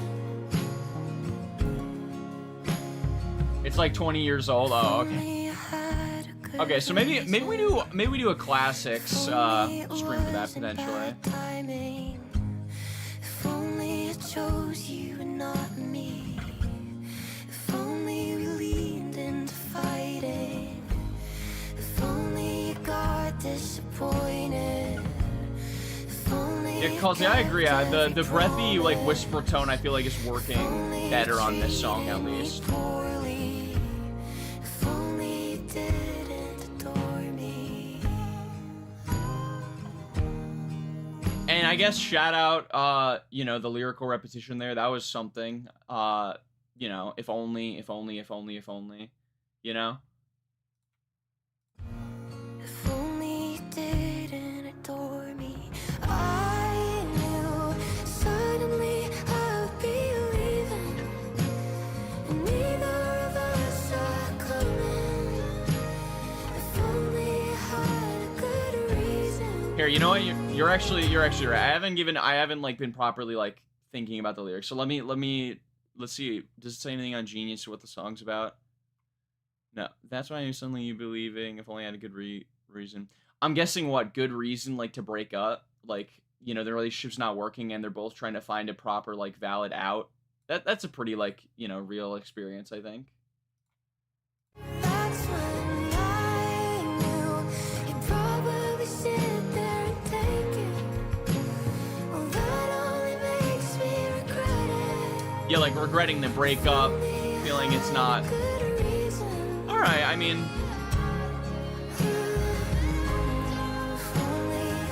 that was really nice. That background vocal where she was like, "If only I had a good reason, but I don't." That was a nice little addition too. This one I think is my favorite for sure.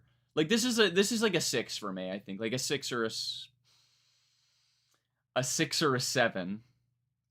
It is between a 6 and a 7.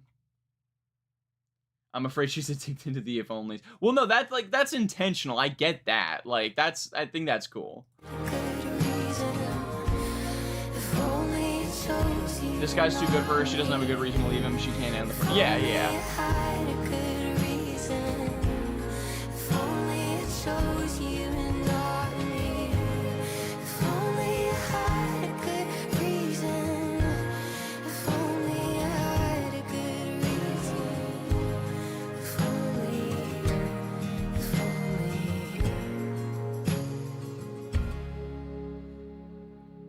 Okay. Chat, you guys are gonna like this. We are giving that song a like. That is my favorite on the album, for sure. I think that did a lot of good stuff. I don't know if I can see myself listening to it like in my own time, but it was pleasantly enjoyable. All right? Genuinely. Like no bullshit, no rage bait or anything like that. I thought that was pretty good. My favorite song so far. It was decent. It was like I said, I'd give it like a 6 or a 7. Now, okay. Back on track. I'm actually really sad that we skipped that one on accident. Now, that would have changed everything. No, I know it sounds like I'm faking, but after everything I've said, I swear I did genuinely enjoy that. All right? Not just a blind hater, okay? Track number 8, Sober. This could be interesting as well.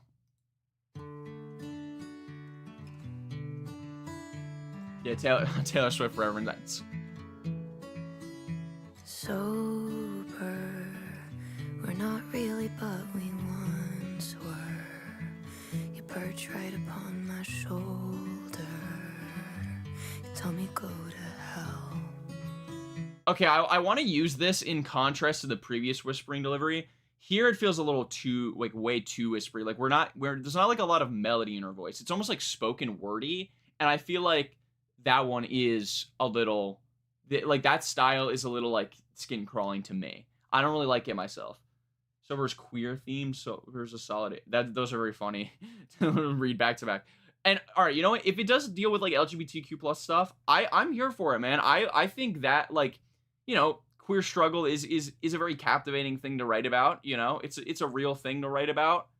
I think that could be something very interesting.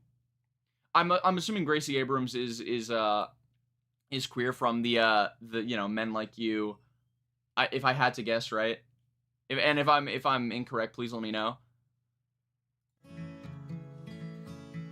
Laughing, and we're teary, but we're laughing. I've been fine, yeah, thanks for asking. You've been just as well. And I think in time or another life, under yellow light, you would move your face just closer. I'd blame it on the high, kiss and then we'd sigh, kiss again and say, come over.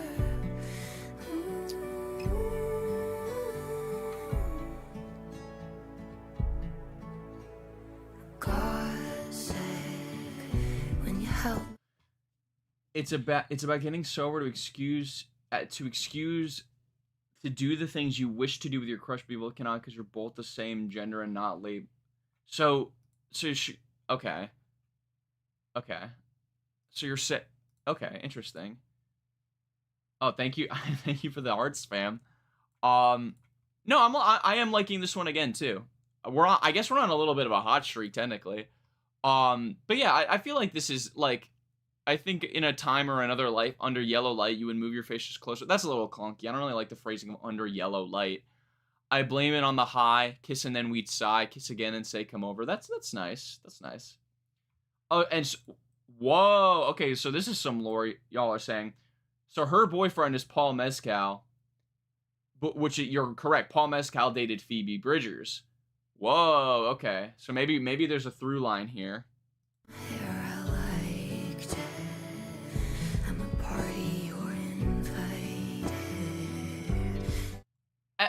Come on though, like what?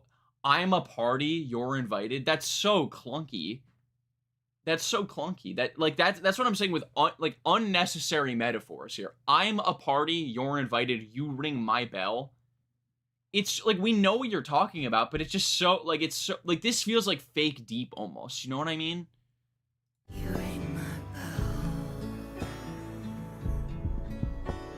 I miss you. From across the room, I wish you'd read my mind. You turn me see-through.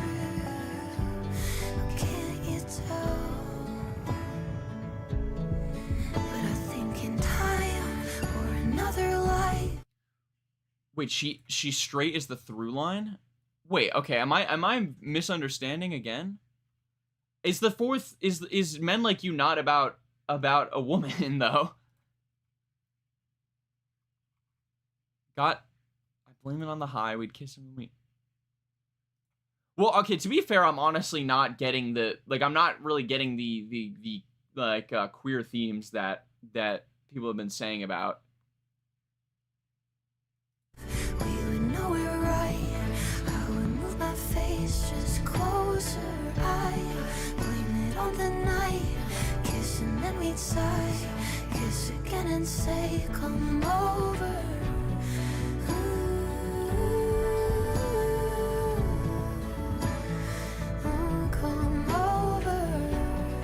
Woman in Men Like You as a friend. Oh, okay. So not a romantic. Okay.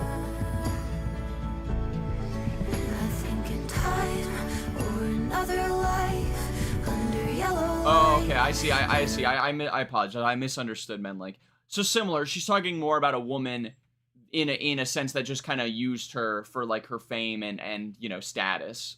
Got you. Okay. And so wait. Okay. Is she gay? Please, like in chat, please. I know I could look it up, but I want a concise answer on this. Is she gay? Not that it matters at all, but I just want to know for the sake of like if there's LGBTQ themes and she's talking about them, like that's, you know, I feel like that's important to know. Move your face just closer. I blame it on the high. Kiss and let me sigh.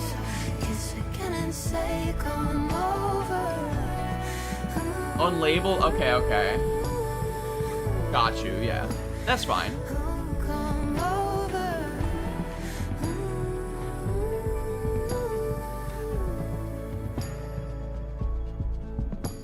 Not. Okay, okay, okay. So I'm... So she just is talking about those themes as like an ally. I get, which, yeah, again, that's cool. That's just, you know... I kind of... I guess maybe that's the problem with me, but I just kind of assumed if she was talking about, you know, like a you know, gay love story, that, and she's writing from her perspective, that she is gay, you know. But you know, nothing wrong with writing about, like, you know, gay experiences, even like as a straight person, as long as you're not like being like the perspective art, you know, right? Does that make sense? I don't know. I'm very confused. If you guys couldn't tell, but I like that song. I think that was something.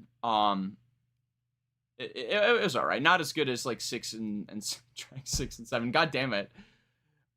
But it was all right. I feel like we're still in a little bit of a decent like streak here.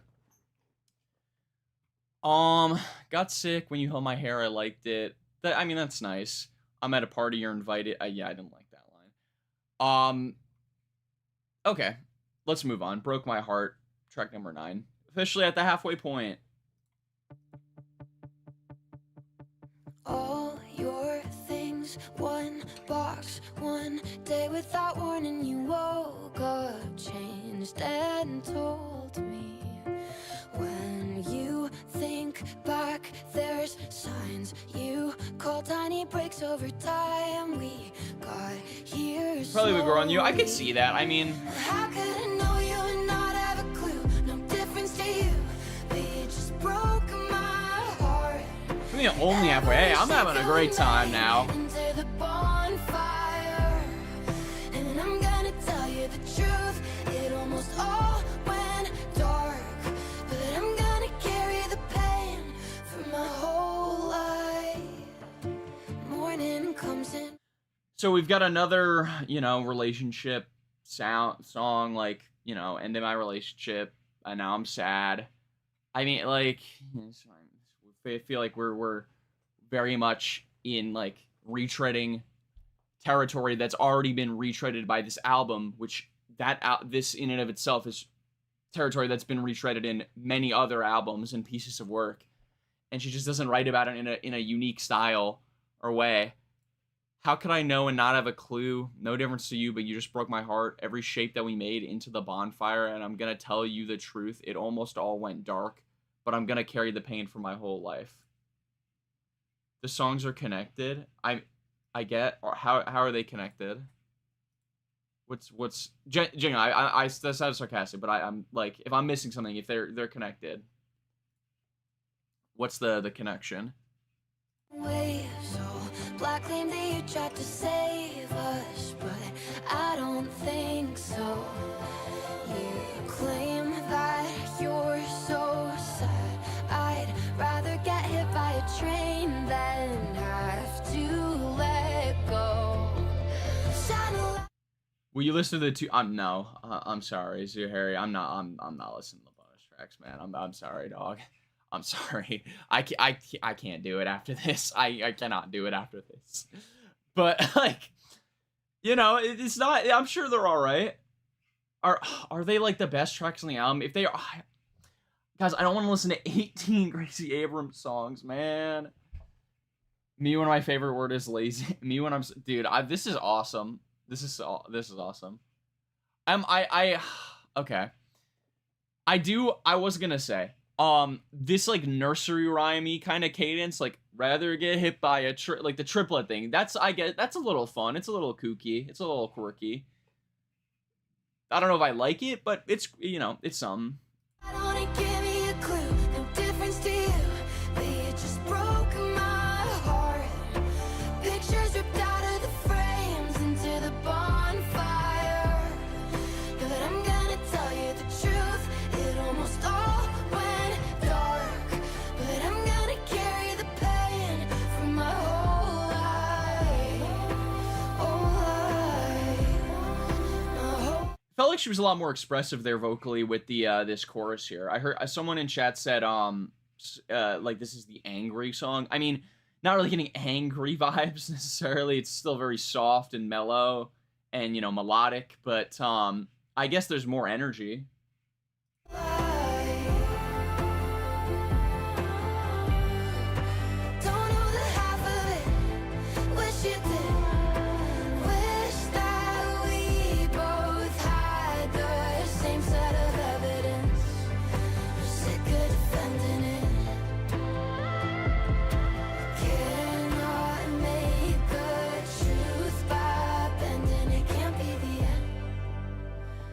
Doesn't make sense.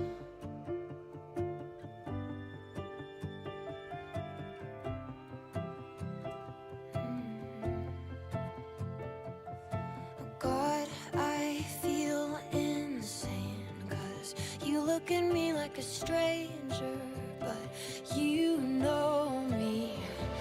You know, alright, sorry, this build did sound pretty sick. That was a good pause. But I do, you know what, honestly, if anything, I do appreciate that I was able to get some Gracie Abrams, like, some fans of Gracie Abrams together in chat to talk about how they enjoy, like, the songs and stuff. I see what's going on in chat, and you know what, shout out. I fuck with that. Alright, I do appreciate when we have some fans of the artist, like, all, you know, talking about the stuff they enjoy. That's very wholesome. So, yeah, thank you guys. Best bridge in the world incoming? Okay. I think we just passed the... Oh, no, that's the delay, isn't it? Yeah, it was an alright bridge. I don't know if I'd call it the best in the world, but... Here. Well, we're gonna run it back so we get this, like, this big, like, grandiose, like, rise. But you know me. How could you treat me like nothing to lose? No, it's not as good as I hyped it up to be, I'm not gonna lie.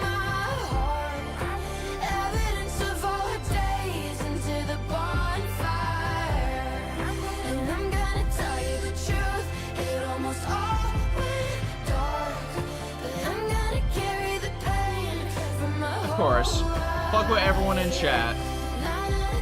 Unless you say something like really mean or hateful, then you'll get banned. But you know, that feel like it goes without saying.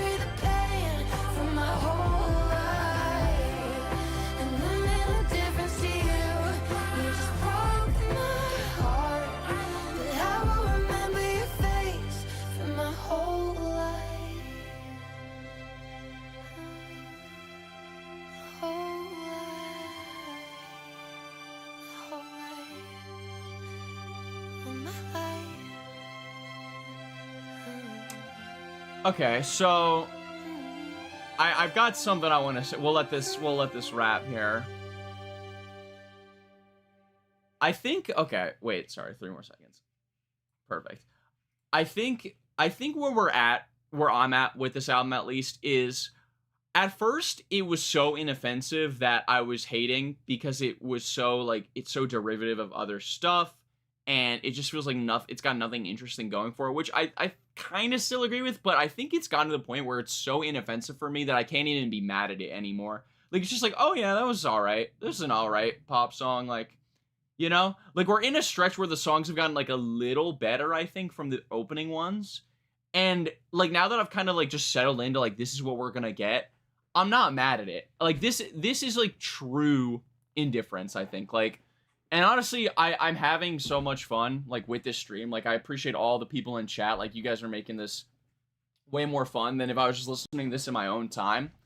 Like, reading what people have to say about it, you know? So, like, I guess what I'm trying to say is I'm in a happy place with this album. So, you know, I guess that's a compliment, right? Anyways, track number 10. I do like the title of this one, Muse, because it makes me think of either Mew the Pokemon or mewing. That was mogging, right? Which one is mewing and which one's mogging? This is, right? This is... something like that. I don't really know the nomenclature. Do you hear the sound of our engine fading? Really ran it out. 4 tires flaming. Viable 2.0 Komei. That's awesome. Okay, I also just want to like have the last like 4 track, like I mean every track pretty much, but like I would love to hear some like different instrumentation, maybe like a little bit of different instrumentation. It's like piano, guitar, oh, a little bit of synth in there, piano, piano, guitar, guitar, piano with guitar, guitar with a little bit of piano. Oh, we got another synth, guitar, piano, piano, guitar, piano, piano, guitar, guitar, piano. Like, let's get a fucking banjo in here, man, or something. Get a sax solo.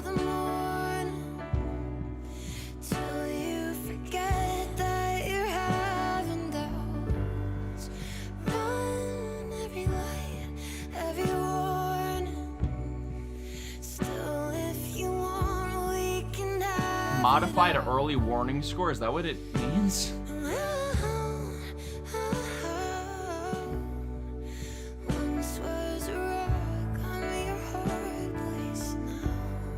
Oh, like rock. I would have never got that, dude. Rock in a hard place. Oh, I was once was a rock. I'm your hard place now.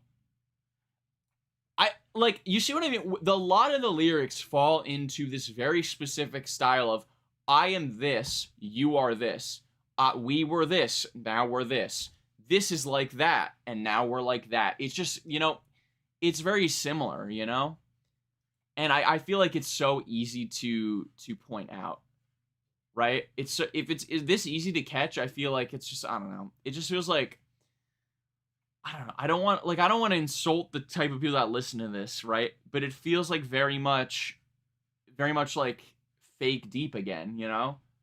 Like it's the kind of line that sounds like very profound and deep, but like when you just get at it, it's just like, I was a rock, I'm your hard place now. Oh, okay.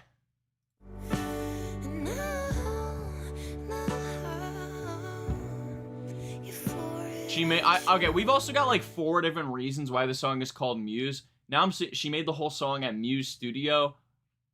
I'm guessing it's gonna say it in Genius, right? No, just the song bio just says sad. Never mind. Okay, I guess we'll never know.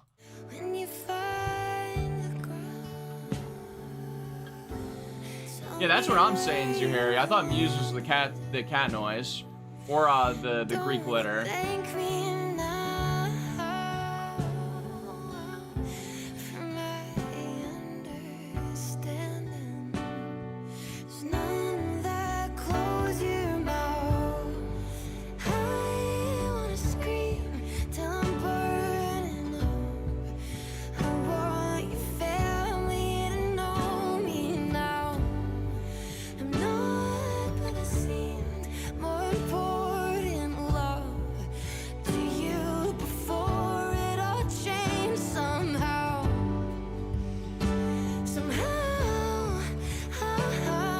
Okay, it is the Muse Studio. Okay.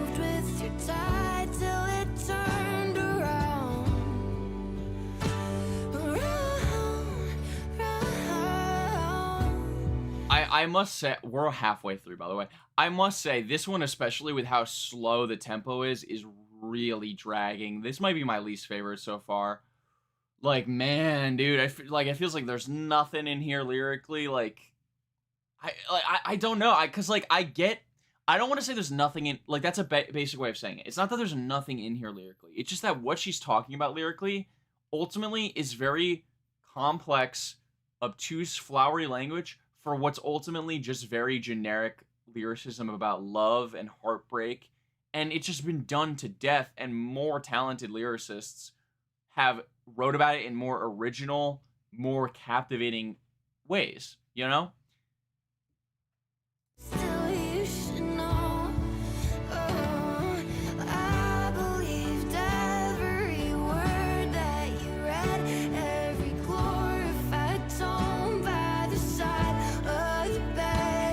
That's a good line. I like the tone reference. But then, like, you follow it up, but, like, when I swore you'd go right, then you went left instead. That's so basic. That's so basic of a line. Like, right? You went, when I swore you go right, you went left. But then you, like, it's just a line you throw in there when you don't know what to say, I feel like. I was 0 out of 10. Yeah, you're right. 0 out of 10 tape.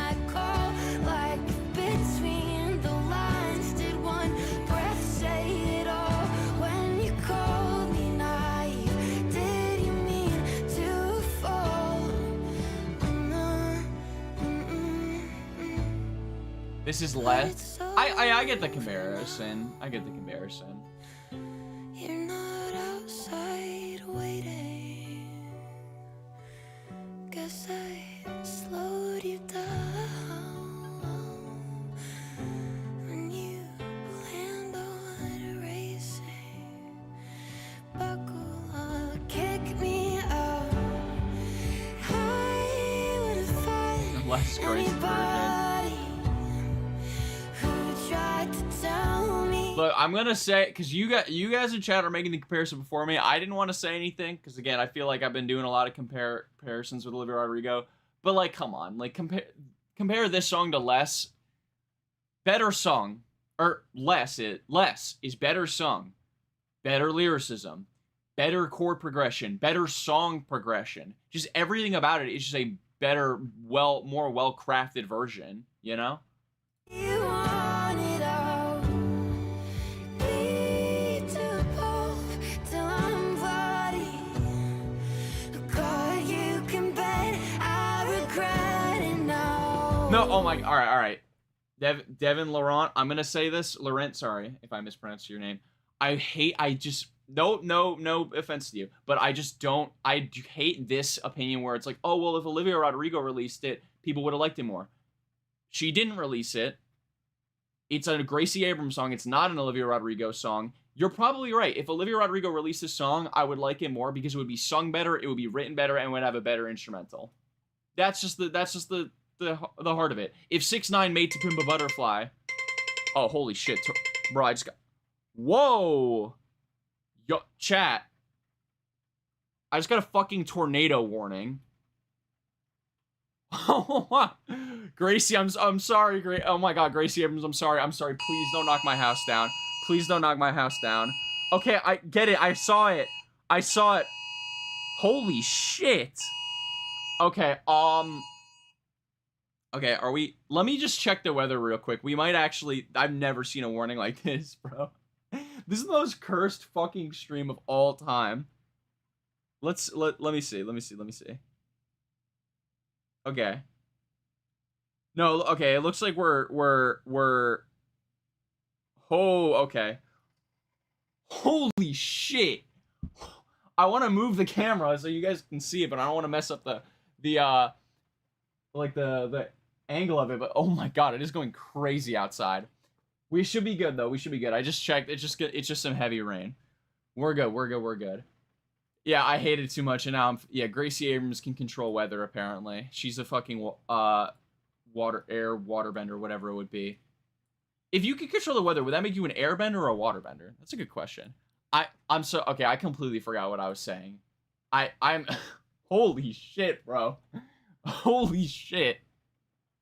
This is the craziest fucking stream I think we've done. Thank you guys for being here. This has been so much fun. No, okay, so, Olivia Rodrigo. If 6ix9ine made To Pimp a Butterfly, it would probably be worse because 6ix9ine's not as good of a lyricist or producer or song curator than Kendrick Lamar. Point is, he didn't make it. Gracie Abrams made the song, Olivia Rodrigo didn't. So it's just like a dumb hypothetical. It's like, oh, if this guy made this song, oh, you like it more. Of course, but that's a different reality. The reality is this person made this song. This is the song that it is. Let's critique the song for what it is, not what it could be in a hypothetical other world, you know? It's just a dumb, like, critique. And I get what people are saying. It's like, oh, you like this artist more than the other. Like, if they made this exact same song, like, yeah, sure. It can be valid in some opinion, like, times. But, like, I think that reasoning is very much... It's a cope. It's a cope. It's a cope. There's no other way to put it. Sorry, I was going to skip the rest of this, but I guess if I played it now, I got to finish it.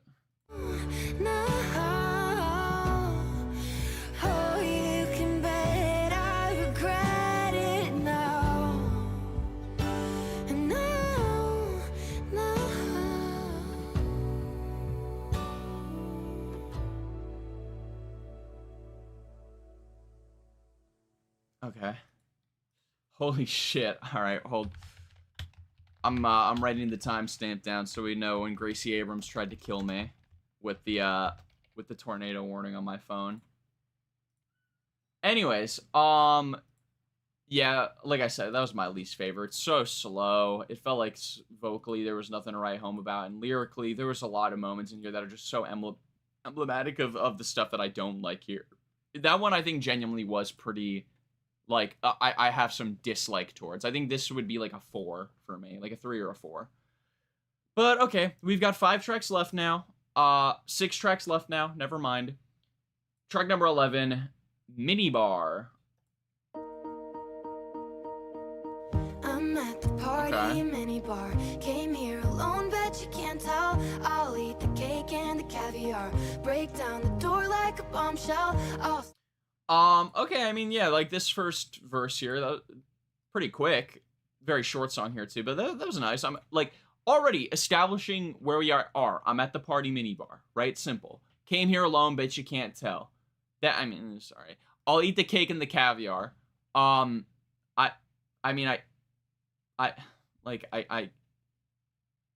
guess she's eating the caviar at the minibar, but like, what? Like break down the door like a bomb. All right, maybe I was actually over glazing. I kind of liked where we were going, but now that I'm thinking, like, I like where are we going with this? Great, we're only 4 lines in, but I just don't see where we're going with this. Start the bit, then I take it too far. Might second guess it, but oh well. I'm with the girls and the gossipers. Oh, and they're loud, I'm mellow, and I'm gone, but hello. Pedal to the metal, think I'm high and everybody knows, but I'm always subtle.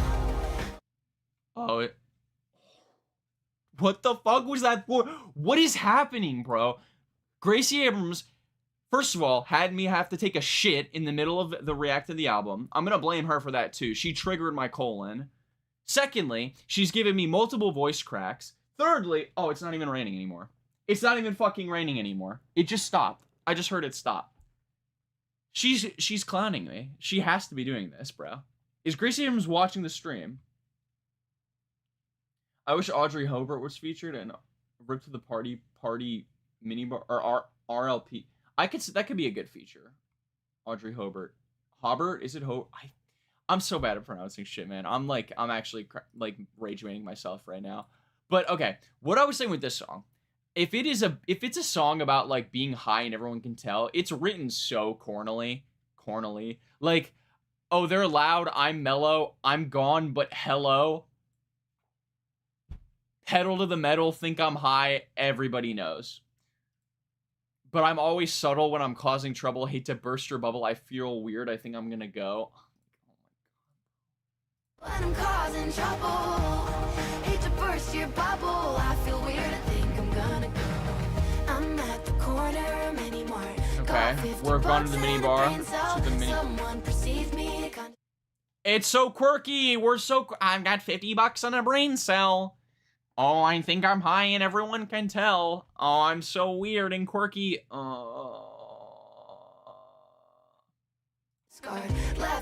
Homing needs to play during the tornado. Yeah, let's.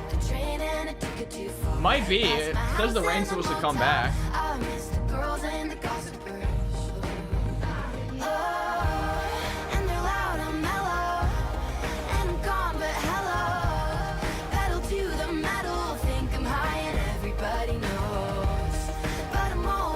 Like, Gracie Abrams is the type to go to the sesh and take one hit of the J and just be like, guys, are you feeling that? I'm feeling crazy right now. Does anyone have any Adderall? I'm geeked. Right? Am I wrong? Am I wrong? Hate to burst your bubble. I feel weird. I think I'm gonna go.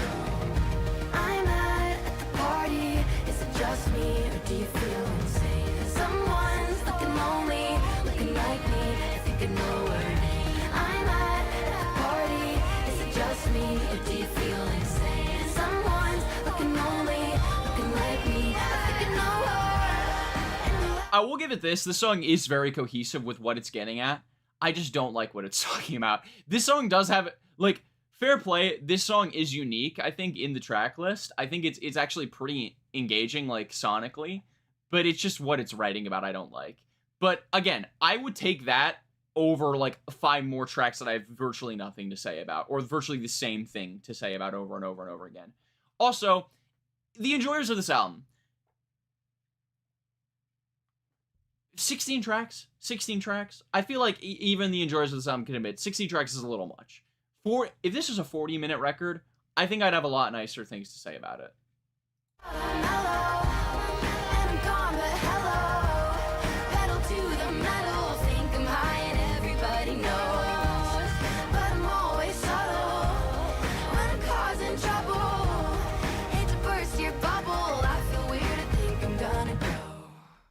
Oh, okay, and that was it. I will also give it props for being the shortest song on this album. Did not overstay its welcome. It was kind of fun, honestly. It was kind of fun. Okay, let's just swiftly move on before the tornado comes back. Imaginary Friend, track 12.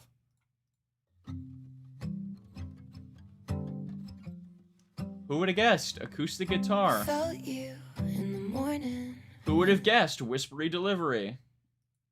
Kitchen. And it spooked me, 'cause you weren't there. Thought I heard you, so I stopped and really listened. You said something wasn't fair. So I stopped and filled the gaps. I'm sorry, but I have to ask if you could do me just a little favor. I'm sorry, you're right, that was mean. Later, promise not to laugh. I talked. Am I being a hater? Guys, chat, am I being... You know what? Okay, you know what? I think this is only fair. Real quick. Because I care about you guys. I care about you guys. And I care about your guys' opinions. There. We got a poll in chat. Am I just a hater? Okay, yeah. Oh, wait a minute. Okay, wait, why can't I see the other... Wait, hold up. Chat, I can't see the... Oh, there we go. Okay, we're seeing 71 to... Okay. All right, I'm seeing the results here a little bit early. Oh, okay, we're 75-25 now. Okay, maybe I am just a hater, I guess. You know what? I'll revel in it. I'm just a hater. I'm a hater. All these you know what? These last 5 songs, I haven't even heard them. They all suck. All of them suck. I've made up my mind. No, I'm joking. We'll listen to the rest of them, but that is fun. I thought it would be a little more split. I'm not gonna lie. God damn. You don't talk back, 'cause you're a figment of my imagination. Man, I fucking hate it. Oh. Yo, that did psychic damage. I fucking hate it. Oh, that was rough. I don't like anytime someone curses with the whispery singing. I mean, granted, Olivia Rodrigo does it a lot too, and even with Olivia Rodrigo, I don't like it a lot. I don't like it. But here, that was rough. I fucking hate it. Whoa. I hate it. Whoa. You don't know even half of what you're missing. Any last ditch votes? Want to change the pool here? Yeah, 70-30. It's a little close. Come on, guys, please. Do you remember all the shit I broke while I fixed it? Kick your shoes off, go and leave on by the stairs, but you don't. So I stop and fill the gaps. I'm sorry, but I have to ask if you could do me just a little favor. Tell me I'm no failure, promise not to laugh. I got it wrong, let's run it back, don't be... If you could just do me a little favor, tell me I'm no failure. It's alright. It's alright, I guess. Like, that line did stick out to me. It stuck out at first. It was like, favor and failure don't really rhyme, but like, it worked. It worked decently well. Oh, okay, it just went up. Yes, just went up to 73 now. Is it me or is it so hard? Is it time to take our clothes off? And is it wrong I'm thinking this thought? You know, another thing I'm noticing too, it feels like the way things are phrased are also like just word wise kind of clunky. Like the way the cadence that she sings stuff at, it feels like sometimes she comes up with the cadence first and then like writes the words around that. Does that make sense? Like is it wrong I'm thinking this thought? Like the enunciation on the word this comes off as very clunky to me. Is it wrong I'm thinking this thought? Like it right? Because this isn't this that's not the thing that you should be stressing. The this is not the stressing part of the sentence or the line, right? You know what I mean? Does that make sense? You look happy, bro. 2026 music has been big and good. I mean, I feel like I don't look very happy, but I'm having a good time. I'll say I am happy. Oh my god, we're going up. It's almost at 80%. Chat, come on. I'm not just a blind hater. I'm really trying not to be. I feel weird about this one. Yeah, I think so too. Like very middle of the road with this one. In the kitchen, but you were unaware. Like even that was very like weirdly flowed, but you were unaware. Like it was like almost off. I don't know. Just very. Maybe this is nitpicky, but like that felt very like. It's been something I've been like trying to like catch with other like stuff on this album because I didn't want to just say it on like the first line and it never come back. But I feel like a lot of lines here are very clunky the way they're phrased, which I think that could also be part of it. Okay, we're gonna do one more song and then I'm gonna end the poll in defeat because it's looking like it's not changing. What do you think of Mini Bay? I don't think I've heard of Mini Bay unless I'm mistaken here. Oh, Mini Bar. I see, misspelling. Yeah, because Mini Bay does sound like an artist. It was weird. Mini Bar was weird, but I think I liked it in ways that the other tracks didn't have. So I'll give it credit for being unique. Although as a song, it was a little cringe and a little like just kind of, goofy. I think. Track number 13, because I really have nothing to say about Imaginary Friend here. Afflictions. This one was another one that I think people were talking about in chat a decent amount. Oh, who would have thought? Piano.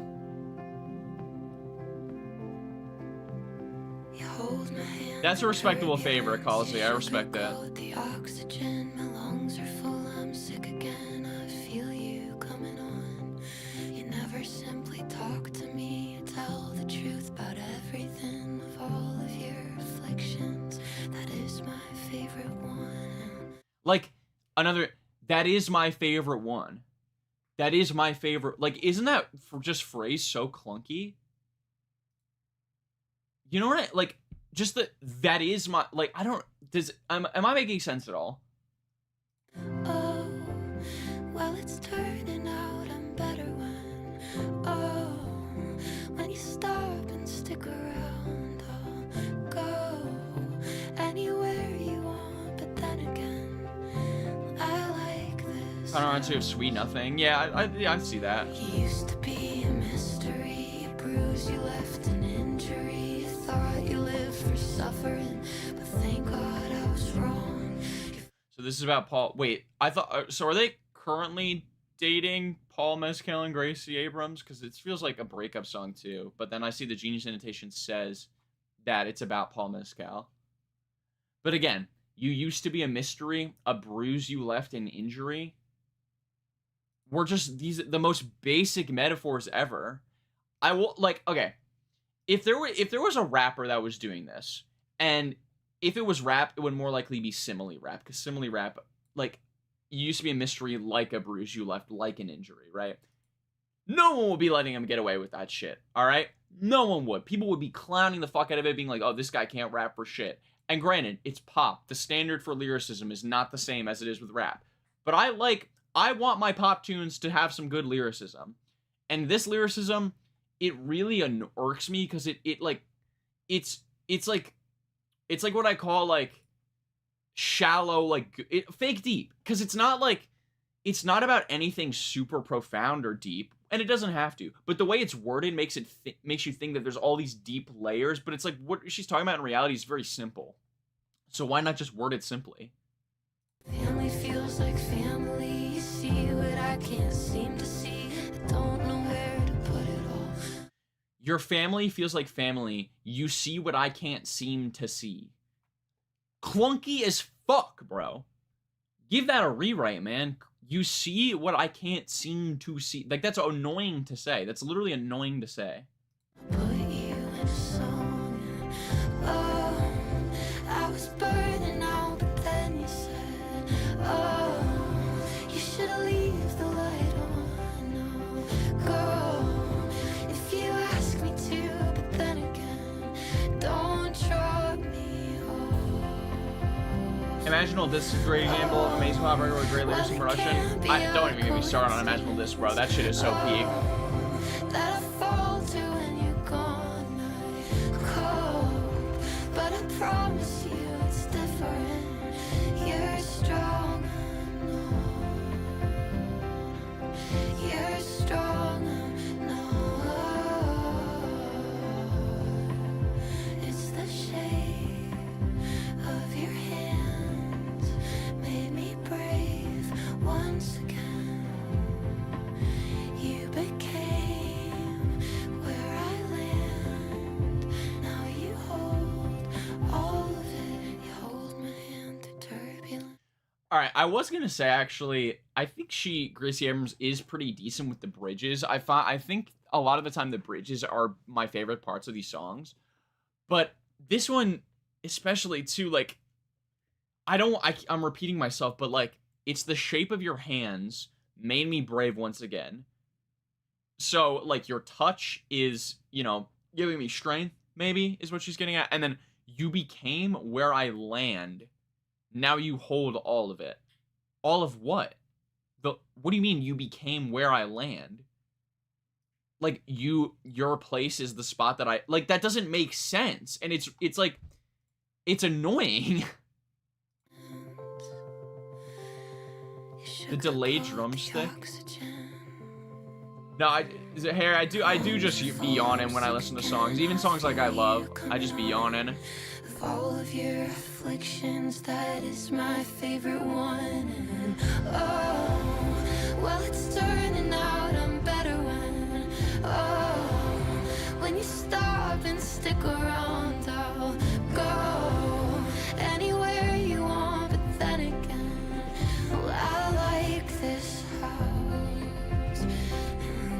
Oh, I was burning out, but then you said, oh, you should leave the light on. Now go if you ask me to, but then again, don't. Of course, it's growing on me a little bit.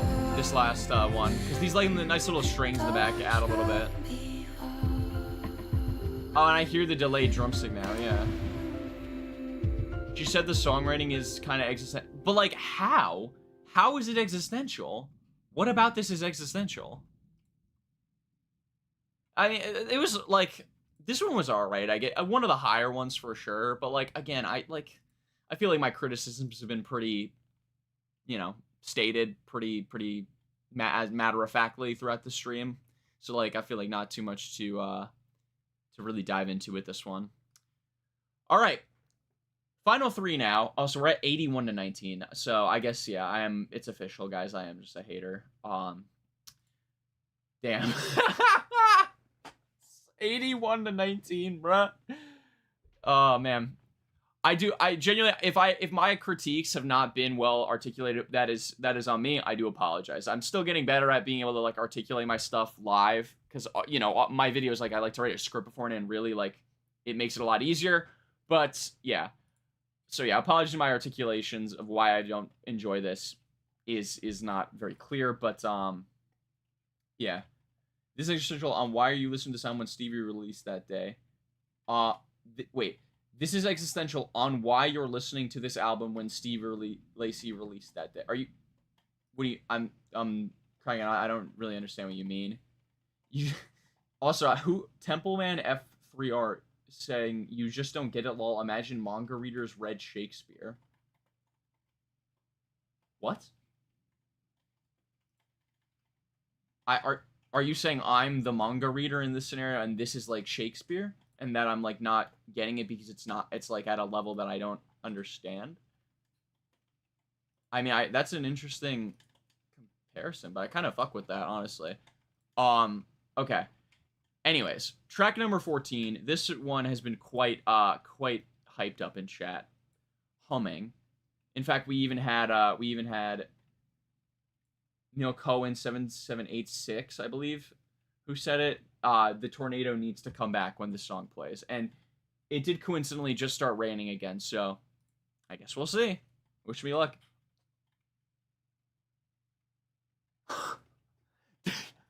Did you guys just see that? My fucking lights flickered.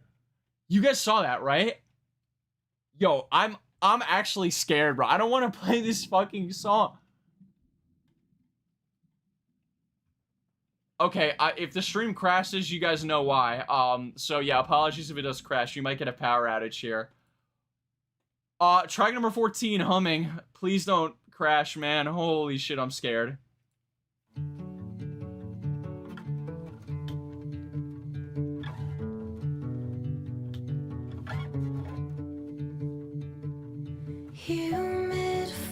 Yeah, that's what I'm saying. Is Gracie the manga or the Shakespeare? Pool of sweat on skin, sharing smoke and Diet Coke. Oh, it's about the California Wild. Okay. You know what?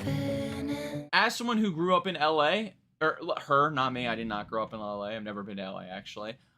This could be an interesting thing to write about. I mean, maybe not, because, you know, I'm sure she was fine, because, you know, probably a lot of multiple properties. But, you know, not to say, like, she could have totally had, like, a bad experience with the wildfires. I don't know where she lives, but, you know, like, for sure, not trying to, like, you know, dismiss any of the struggles with that. I'm just saying this is, like, this could be a good thing to write about.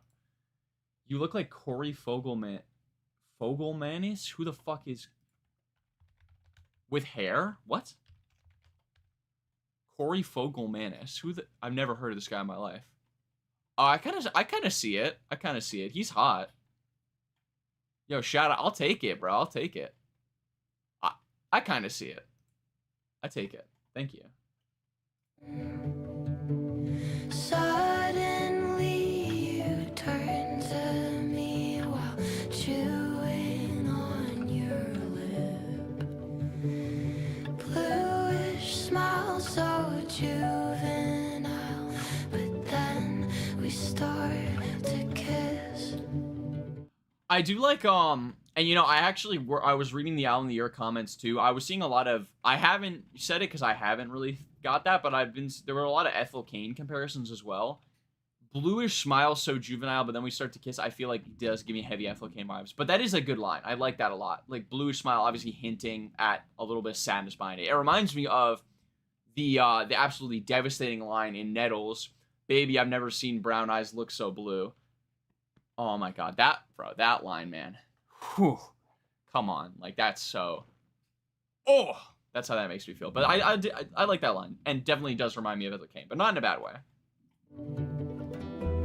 And I wake up, what a beautiful dream. When you get so close, you can taste it, but it's not real. Just an hour of relief till my eyes adjust to the light. Wait, what did Ethel do it? Oh, never mind. I know what we're talking about. Loneliness, my brain half melted down. All that weed from 17 has caught up to me now. All right, you know what? I do appreciate that she actually said the W word. I genuinely thought this entire album, because I was noticing too, like, drug use being a theme of it, which also wildly impressive to make drug use sound so milquetoast and boring across this entire record. That's a talent in and of itself, because I feel like that's innately kind of interesting. I mean, I guess this line is pretty alright. All that weed from 17 is caught up to me now. I am just more surprised than anything she actually said the word weed, though. Like, it felt like we were just kind of, like, dancing around it the entire time. Every kid I grew up with has lost their childhood house.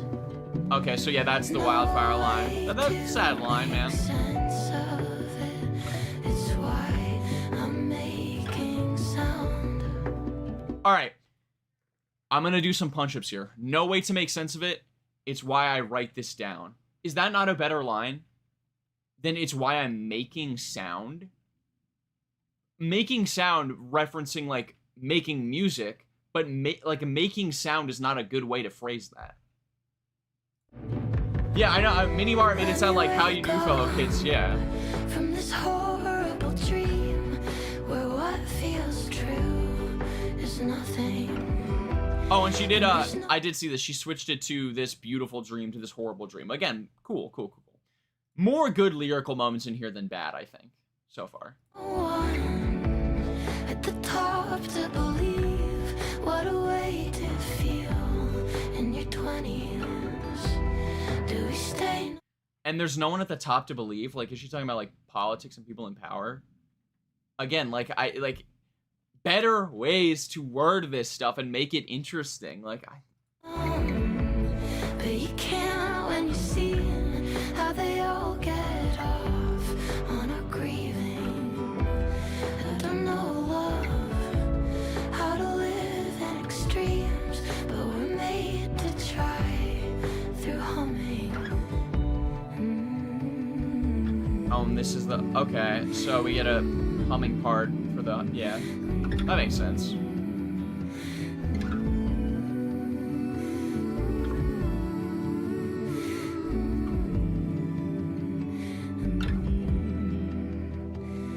I'm convinced our sinking ship will sing as it goes down. Your family feels like family. Tell us how she should say that. I don't know. I found my second family. I found my second home. Something like that. You know, like, I don't know, just a little puncher. Because, like, your family feels like family. I don't know. It just, like, doesn't roll off the tongue as much, maybe. And honestly, that line, I think I did point it out. I'm trying to remember. But, like, that line isn't, it's not awful. But it's just, like, oh, it's, you know, it's a little, like, sloppy to me. It feels very amateurish. What did Ethel do in February? I believe what Kraken is referencing is the photo that she posted on her Instagram that is features full frontal nudity.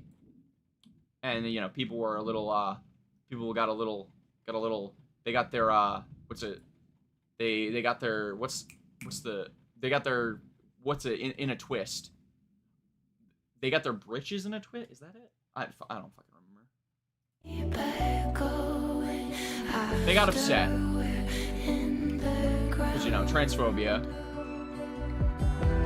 And I'll wake up to this horrible scene where they left. Justin Vernon of Bon Iver has background vocals on this song. Let the man play the guitar on it, bruh. Have him produce it. Holy. You're gonna get Justin Vernon on here. Give him some more shit to do, Gracie. If you're drowning, and it's our blood. Okay, I was correct with that. Yeah, that's what you're referencing. Never clean, never clean, never clean, never.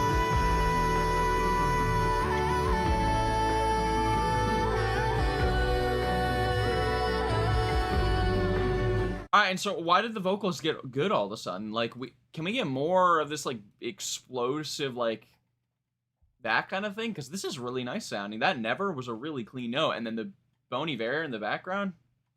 Sheesh. This is probably my second favorite, in all honesty.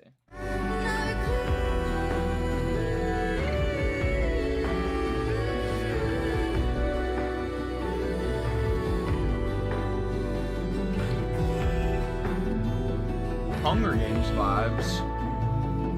I don't know how much I get that, but interesting comparison.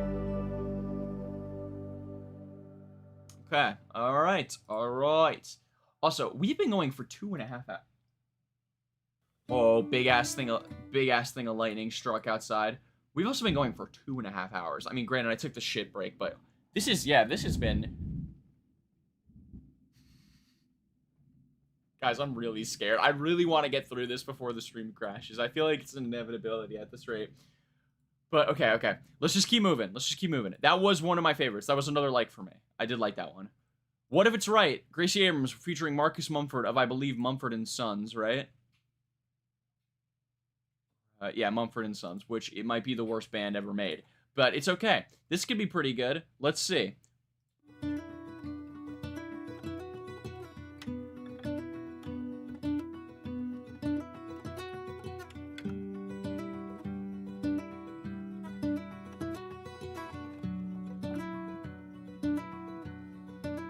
Least favorite? Cleaner air in your shirt. I'm a dark figure who left kind of. Okay.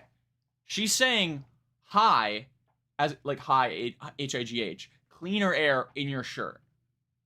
Hi, cleaner air in your shirt.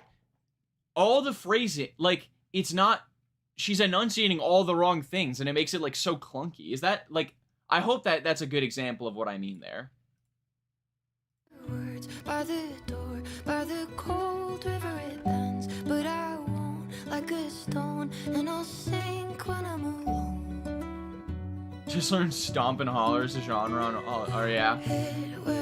Very, they make, Mumford & Sons make Stomp and Holler like shit. On your floor, we both swore to go easy, but we won't. It's a sick. This is such a cookie cutter like cadence. The da da da da da da da da da da, like a dog on your floor. It would swear to go easy, but we won't. Like, it's so, I don't know. It's very. It doesn't. It's sloppy. It's clunky. It doesn't. It's not sticky at all. It's catchy, or it's not catchy. Sorry. Just listen. I'm listening. I'm listening. This is what I'm observing. This could be the wrong thing. But what if it's right? Their harmonies together are pretty nice. Marcus Mumford like adding some nice like bass to the song. What if it's right? What if it's right?